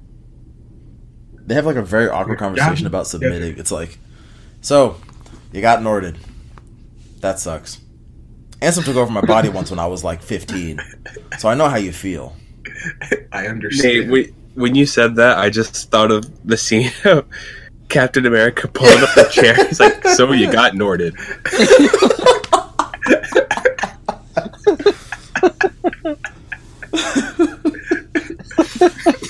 Oh no! The first thing you see in the dark room is just a TV screen, and Captain America shows up. Oh god! Wait, so kind of a tangent. Does Rodney know about Marley's person and Larxine's person? Arsene as a person? Ooh, I don't know. I don't think so. Have we seen them to this point? Yes, Really? Union Cross in the phone game. Oh, Why? Stop. So, actually, I'll go into that for a little bit because I do think it's a little bit. You know how in Keyback cover they were talking about gathering up a group of Keyblade wielders to, survive after the Keyblade War? yeah. What they do, which they don't tell you, they assemble a group of 5 leaders of that group, essentially to replace the foretellers since they won't survive. Because that went so well the first time. Yeah. And they call them the Dandelion leaders. And Ventus is one of them. Oh, For reasons I don't understand. And Marluxia's real person, who is called Larium, is also another one of those people. And apparently he meets the real person of Larxene. I forget what her name is. I'm not sure what kind of role she had, but apparently they're all friends. What? wow. So They're all from They're 500 years ago. They're so old. Damn. Why? Oh, the dandelions. Well, that's it then. Dandelions are gonna take over. my dandies. Xander's gone. My dandies.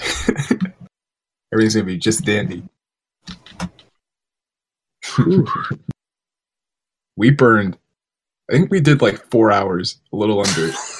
I didn't notice till now, but we started. That's this Kingdom round Hearts for you. 4 hours. That's true. Dang. Well, if we wanna put a cap on things, that's our Kingdom Hearts 3 discussion. We did it. Enjoy the game. Now, before we let you guys go, I told Nate and Kelvin about this, but I got some trivia for you guys. Don't know. Oh. No, We're no, gonna play a little game. Oh. No. So Uh-oh.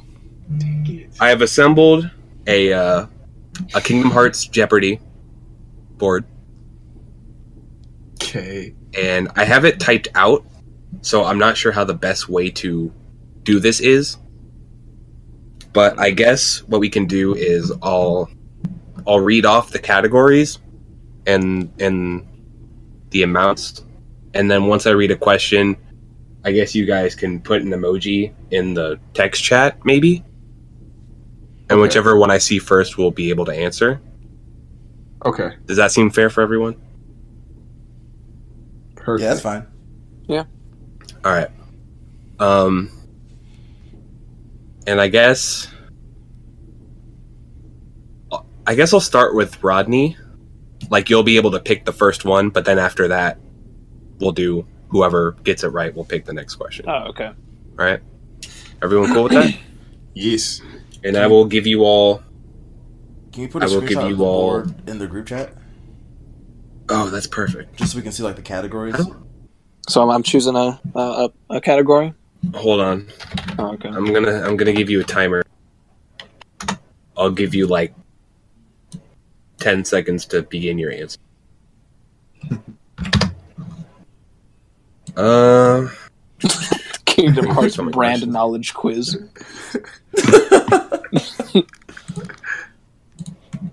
all right. Pick a question, Rodney. I guess I'll go with hardware for 100. Hardware for 100. So, this system holds the title of most Kingdom Hearts games on one console. And your time begins now. What is the PS2? I'm sorry, that is incorrect. Oh, Someone else want to buzz in? Okay, I'll wait. buzz in. Wait, you said most Kingdom Hearts games on one console? Yes, What is the PS4? that is correct. damn. No. And Nate gets 100. Hey, okay. Get that hundo. So that was hardware for 100. So block that out of your mind. Okay. All right. I want to do World of Key for 300. Okay. World of Key 300. Name all of the animals that the 5 foretellers are based on. Like the masks that Ooh. I can do this. they and do Whew. it. Your time starts now. A unicorn, a bear, a fox, a snake, and a leopard? That is correct. Damn, nice job, man. You even Look at you. That was 300, right? Yeah. So we'll take that. We'll add that to your score. And at this point, like, you know, it's normal Jeopardy. So I'll read the question, and you guys can, like, Nate or Kelvin and Rodney, you guys can buzz buzz if it you in. know the Okay. answer too, Sweet. just so it's not like overpowered by Nate. My my setup doesn't allow me to type while I look at this. So can I like say buzz?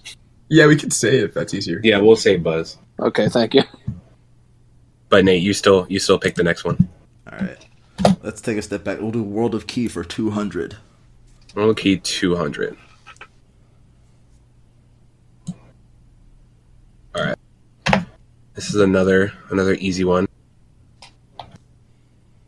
Who is the first known wielder of Xehanort's no-name Keyblade? Buzz. Kelvin? The Master of Masters. That is correct. Damn. You got I 200. was going to say Lushu because I wasn't sure which one it was going to My mind was going there. I thought that was the correct answer. All right, take your next pick, buddy. All right. Give me Vessels of Xehanort for 200. Rodney, we got to get you on the board, man. I know. All right. Who are the first 2 vessels of Xehanort? This means people that have taken a piece of Xehanort into their heart. Specifically. Buzz. Okay. Zigbar and Terra.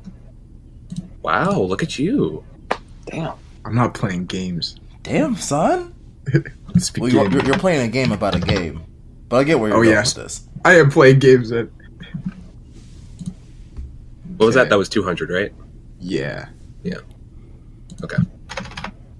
All right, pick another one. Sora's Journey for 500. Oh shit. Jeez. Damn. Do it. Ooh, yeah. This one's going to get you. Besides Riku and Kairi, who are the other known inhabitants of Destiny Island? And there are 4 people. Come on. There are 4 people in this list. Besides Sora and Riku. Besides, not including Sora, Riku, and Kairi. There's 4? There's 4 other people who we know are on Destiny Island. I know their Buzz. faces, not their names. Did you say a buzz, Rodney? Yeah. What do you got? Can I? Okay. Selfie, Waka, Titus, and does Xehanort count? It counts, but I forgot about him. Oh, So there's actually 5. Buzz. Nate? Wait. Okay. Selfie, Titus, Waka, Xehanort technically, and Sora's mom. Yes, that is What? it. Sora's mom. We never hear what? She told We him it hear was time her for once dinner. in the first game. Oh, my God. What is this That's madness? specific.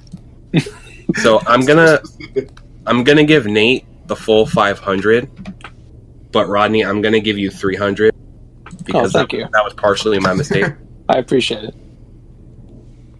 I couldn't remember the girl's name, so when you said it, I was like, yes, Right. there it is, that one. Well, Nate, that put you back in the lead, Hell yeah. and I'll let you pick the next answer as well. Let's do Vessels of Xehanort for 500. Good lord. Vessels of Xehanort for 5. No, this is the one that I wanted Kelvin to. That's fine. In Castle Oblivion, as we all know, it had organization members that were split up into 2 teams. Right? You remember that? Which members were on each team and what puppet did they use? What? Oh, damn. Wait, do you understand the question again? In Castle Oblivion, the organization members that were there were split up into 2 teams. Which members were on each team and what puppet did they use? Oh. If it makes things easier. Buzz. Okay, Nate. So there was the top floors team, which was Axel, technically Vexen, Marluxia, Larxene, and then the basement team was Laxius and Zexion, and also kind of Vexen, and then the puppet they used was the Riku replica? What? That's right, but the top team had a puppet, quote unquote, also. So if you have that, I'll give it to you. Yep, that's it. Are you Damn. kidding? No. See, I wanted that for you, Kelvin, because it was like strictly chain of memories. I just Thank wanted to you. mess with you. What was that? That was That was 500. Vessel of Vessel's Xehanort 500. 500. That's right. Okay. All right, Nate. Get yourself another one. Let's do World of Key. 100 still left, right? Yep. All right, let's do World of Key 100. Yeah. All right, All right. let's go. I'm glad I kind of threw this in for a little bit, but which of the 5 dandelion leaders later becomes a heart connected to Sora? Buzz. Damn. I heard Rodney. I'll give it to him. Ventus. Yep, that's it. Yay! Ah, Thank you, James. All right, pick your next question, boy. I think I'll go with hardware for 200. Hardware 200. These PlayStation consoles do not feature an original Kingdom Hearts game. Buzz. What? Rodney? What? I heard him first. PS1 and PS3. That's right. Yes. Ah. Comeback kid.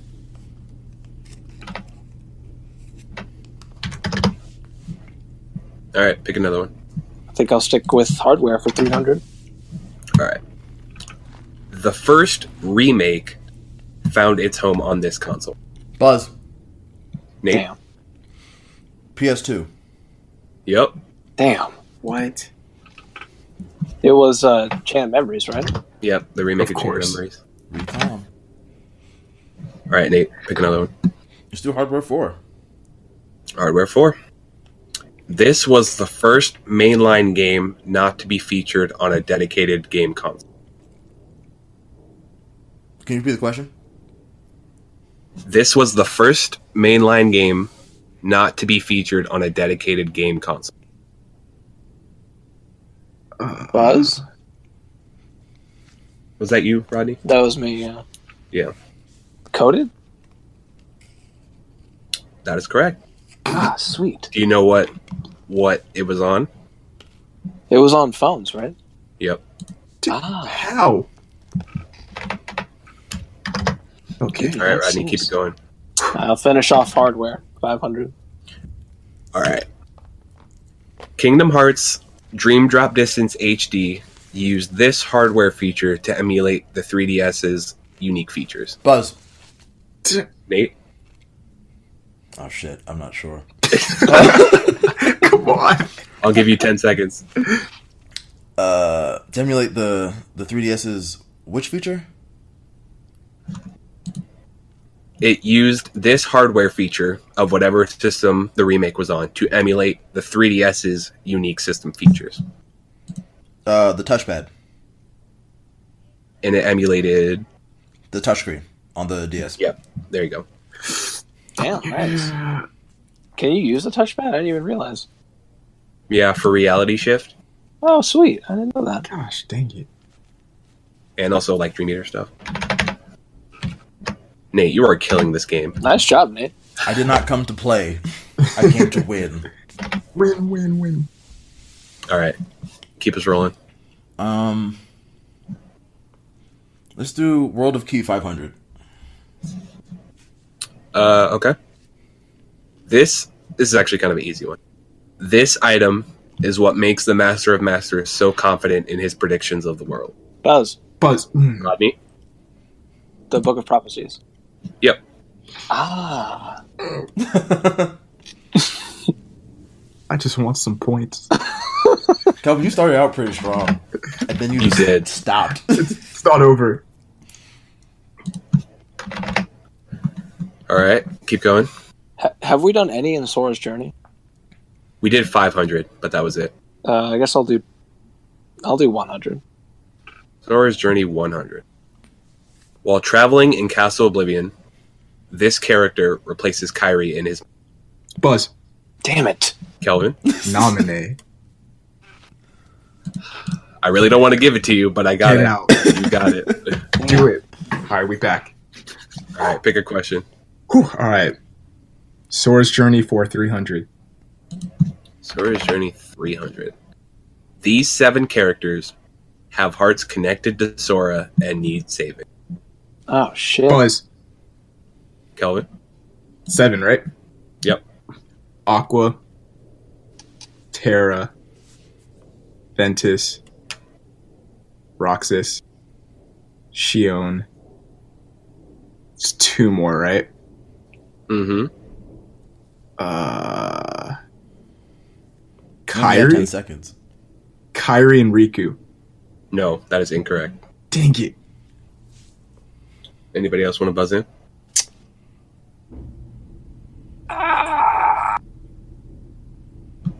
Mm, 10 seconds for someone to buzz in, or else the question goes away.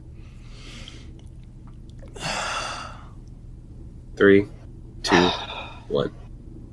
I don't remember the last 2. yeah. You were close, but the other 2 were Axel/Lee and Nominee. Dang it. I thought so. No, Is this actually, I something that didn't. comes I up on thought Coded? Venus.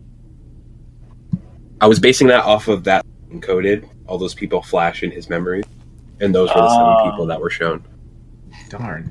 So, Damn. That was a good one. That was a tough question. let's see. Who was the last person to get one right? Kelvin. I think Kelvin was, yeah. So, pick another one, Kelvin. All right. What do we have in the Vessels is in? Or We have 100, 300, and 400. I'll go with 100 for Vessels is in. Or Okay. What is the true purpose of Organization 13? Buzz. Damn it. Create 13 Xehanorts For what Eh. purpose? to have the light and the darknesses clash Okay, and to I'll start the give you that. Keyblade War. I'll give that to you. Oh, Damn. all right. All right, so we finished hardware, right? Yep, that's completely done. Is there anything left in World of Key? 400. I'll go with that. World of Key for 400. Yep. Lushu's purpose is described as this. Buzz. Nate? To give that Keyblade no name to someone who, so that the Master Masters can observe the future. I think you got it, but you kind of cut out. Do you want to... Oh, I said to give the Keyblade no name to like another like Keyblade user, so that the Master of Masters can observe the future. God, he keeps cutting out. I of lost there. I was Lost going to again. say. I think he got it right, though.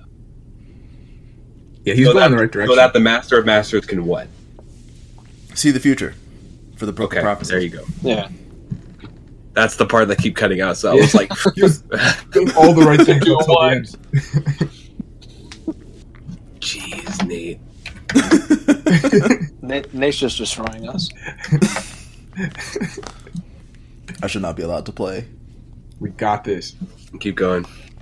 All right. Let's do Disney Final Fantasy for 100. Okay.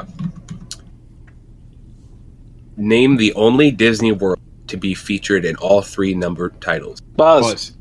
Rodney. Olympus Coliseum. Yep, Screw you, Randy. that's it. That's actually technically not the only one. Oh. 100 Acre Wood is also in all 3 numbered titles. Which one? 100 Acre Wood? Oh, was it in 2? That's right. You don't get points for it, but that's right. I get bragging rights. So the first 2 categories are all gone, right? Yes. What's left in Sora's Journey? 200 and 400. I'll do Sora's for 200. Why does Sora fail the Mark of Mastery? Buzz. Buzz.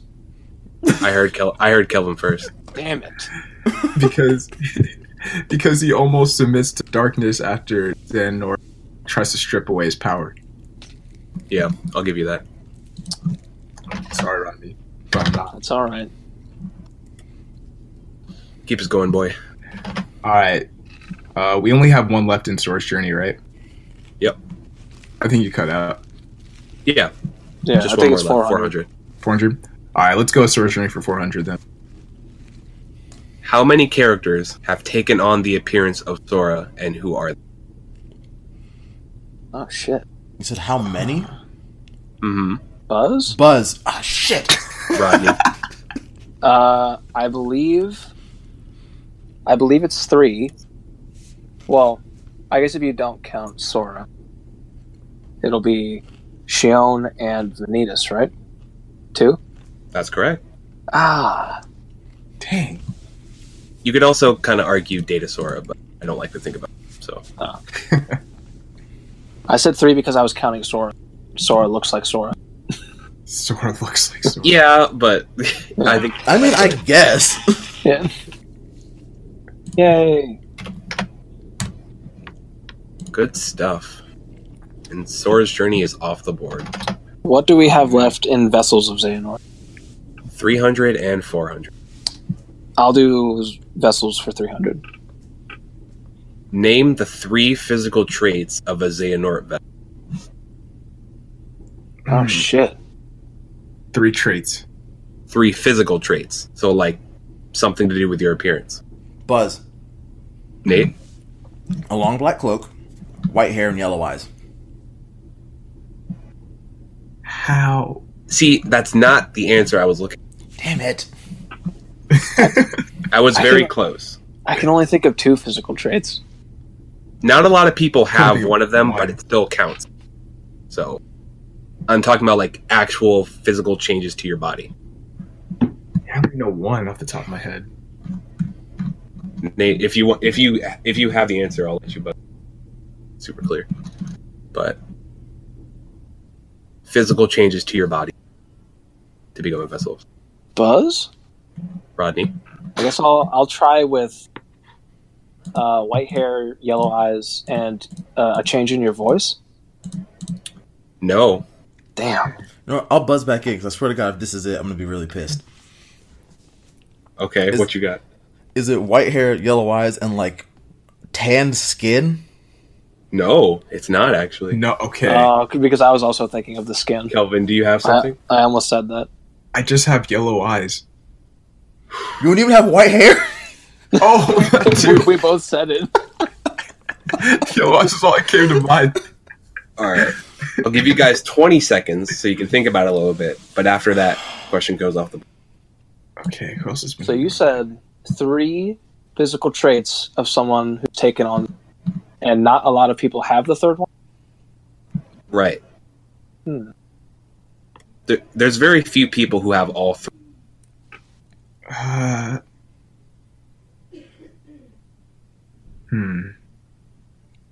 Is the last one All long right. hair? My timer went off. Does anyone have final answers? Is the last trait long hair? Nope. What the fuck?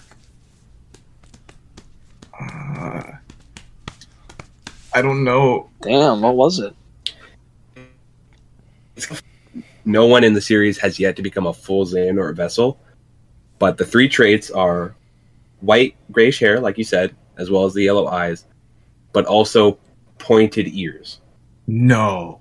Are you serious? That was it? That's Oh it. shit! Xehanort has pointed ears. Zigbar has pointed ears. Sykes has pointed ears and yellow eyes. Damn. So we're That makes assuming me that mad. a full Xehanort vessel has all 3 of those traits. That makes me mad. I did not. This. The man's an imp. All right, that takes 300 off the board. Vessel Xehanort has just 400 left. And I think Rodney was the last. I think it was me. So You I'll let say- you pick. Vessels only has 4. Yep. I guess I'll do that one. All right. So that one is, which Xehanort is known to be the first known time traveler Buzz. that we've seen in the show or in the series? Nate, go ahead. ASMC Crew of Darkness.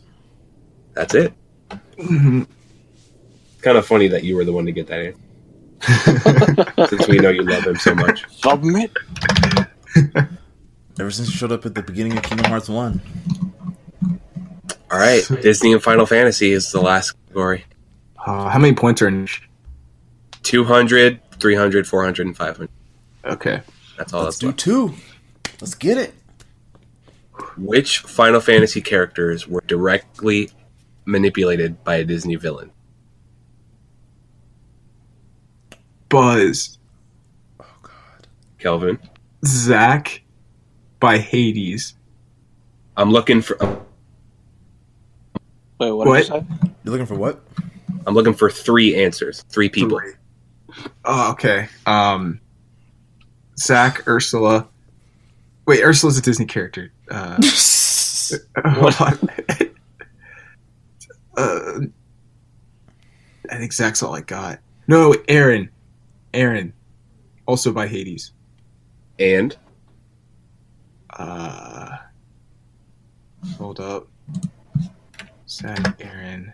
Buzz. you have 10 seconds, Kelvin. Okay. 5, 4, 3, 2, 1. Buzz. Buzz. Buzz. I heard Nate first. Ah! It's Zach, Auron, and Cloud. Cloud. How did I? And you were on the right track. It was all Hades. It was all him. I thought Cloud got manipulated by Sephiroth, Disney character. Have you played the first game Dang it. when Hades is like, "Hey, beat up these kids for me"? Cloud. Well, Nate, pick another one. Let's go for 3. This Disney trio is responsible for the item shops in Radiant Garden as well as Traverse Town. Buzz. Rodney, I heard him first. What? Ah. Yeah, Huey, Dewey, and the... Yep, that's it. Ah. No. If this game. Gone's out here getting spanked. It's so painful. All right, that was 300. Yeah. It's so right. 500. We've got 400 and 500 left. I'll go Disney for 400. This Final Fantasy villain is always considered to be a final boss, or I guess a secret boss in the numbered title. Buzz. Buzz. I heard Kelvin first. Damn it. Sephiroth. Yep, that's it. Let's go. All right, well, hold on. I guess you can just ask the last question. Yeah, Disney for that's all we have 500. left. So. Name all the Disney summons that have yet to receive their own world. Oh my Excuse god. me? Oh my lord. That have yet to receive their own How- world.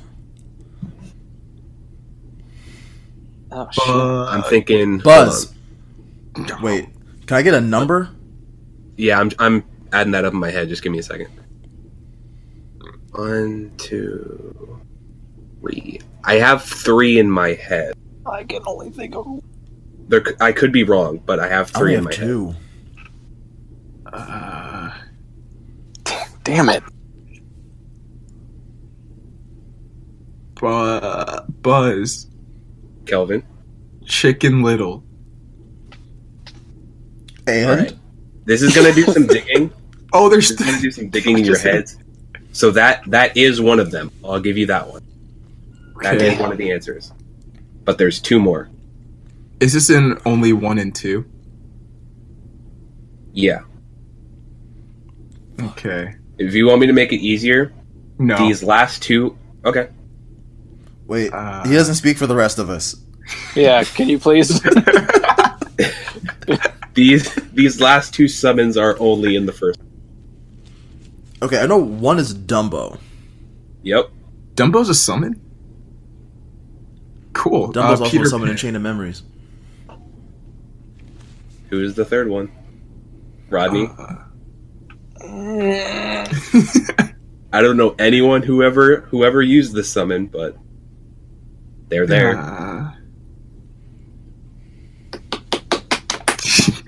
Tinkerbell. Damn it. If you can get this right, I'll give everyone 3. I'll split it up. Never used them. Yeah, I never used A summons very rarely used summon. Yeah, I don't use summons either. Can you tell me what they do? No, because I never used it. Come on. Stuart Little. No, it's not Stuart. Kelvin! Take it. Stuart Little. That was some mouse.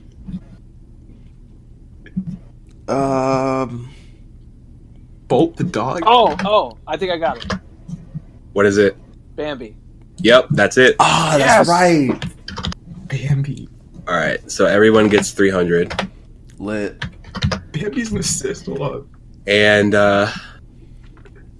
it's actually I like how these numbers came out, but to no one's surprise, Nate wins Congratulations, with Nate. 3,500 points. Dang. Rodney came in second with 2,500 points, Nice. Damn. and Kelvin in third with 1,500 points. Gosh dang it. We were all 1,000 points apart. Freaking. That was mean. Game is mean. Ah. Think of it this way, Kelvin. It's like if you got only 3 questions right, but they were all worth 500 points. That's true. I'll take that. Thanks, So yeah, man. I didn't have any like bonus Jeopardies or anything like that, so that's all I had. But That was fun. if you guys enjoyed that little, That was That really little- fun. Yeah, I that enjoyed was it. really fun. Please make more of those. I was thinking about it all week, so I was excited to have you guys play it. That was fun, but it was mean at the same time. Hey, I got to make sure you're prepped for the third game. Well, now I have 9 days to let this all sink in. If Bambi's not in Kingdom Hearts 3, we riot. Exactly. Start a riot. I mean, his world could be a hidden bonus. You just have to do the most ridiculous stuff. Him and That's it. him and Remy. Yeah. I don't know if Remy Remy's boy. gonna have a world. He's not. Oh, that sucks. He's gonna be in Twilight Town.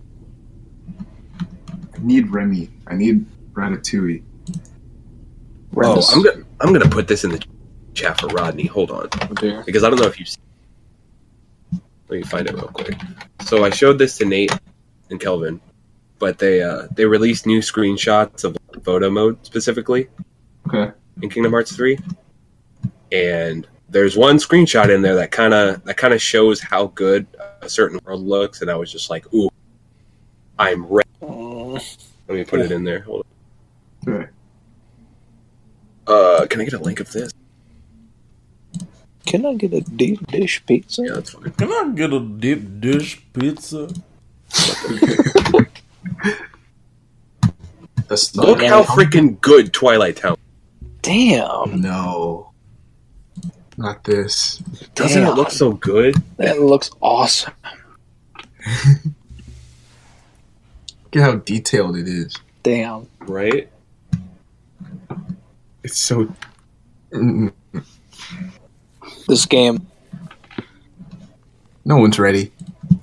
No one's ready. It's gonna be. Just, I can't put it. Can't even handle this. I can't. There's too much. I can't. I can't. I can't. I can't. Hold on. Also, I figured this one might make you happy. These boys. What is that? No. So much energy all of a sudden. I like how Donald's in the background. Like, hey, I can be in the photo too.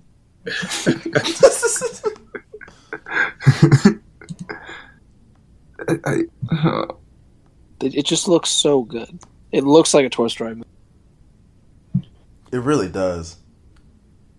I'm kind of glad they upgraded the engine at the last minute, even though man, we had to wait longer. I'm gonna be really disappointed if there's no Kingdom Hearts Easter egg in Toy Story. There's got to be now. Now that they said it's canon, they got to do it. Wait, what? Most likely.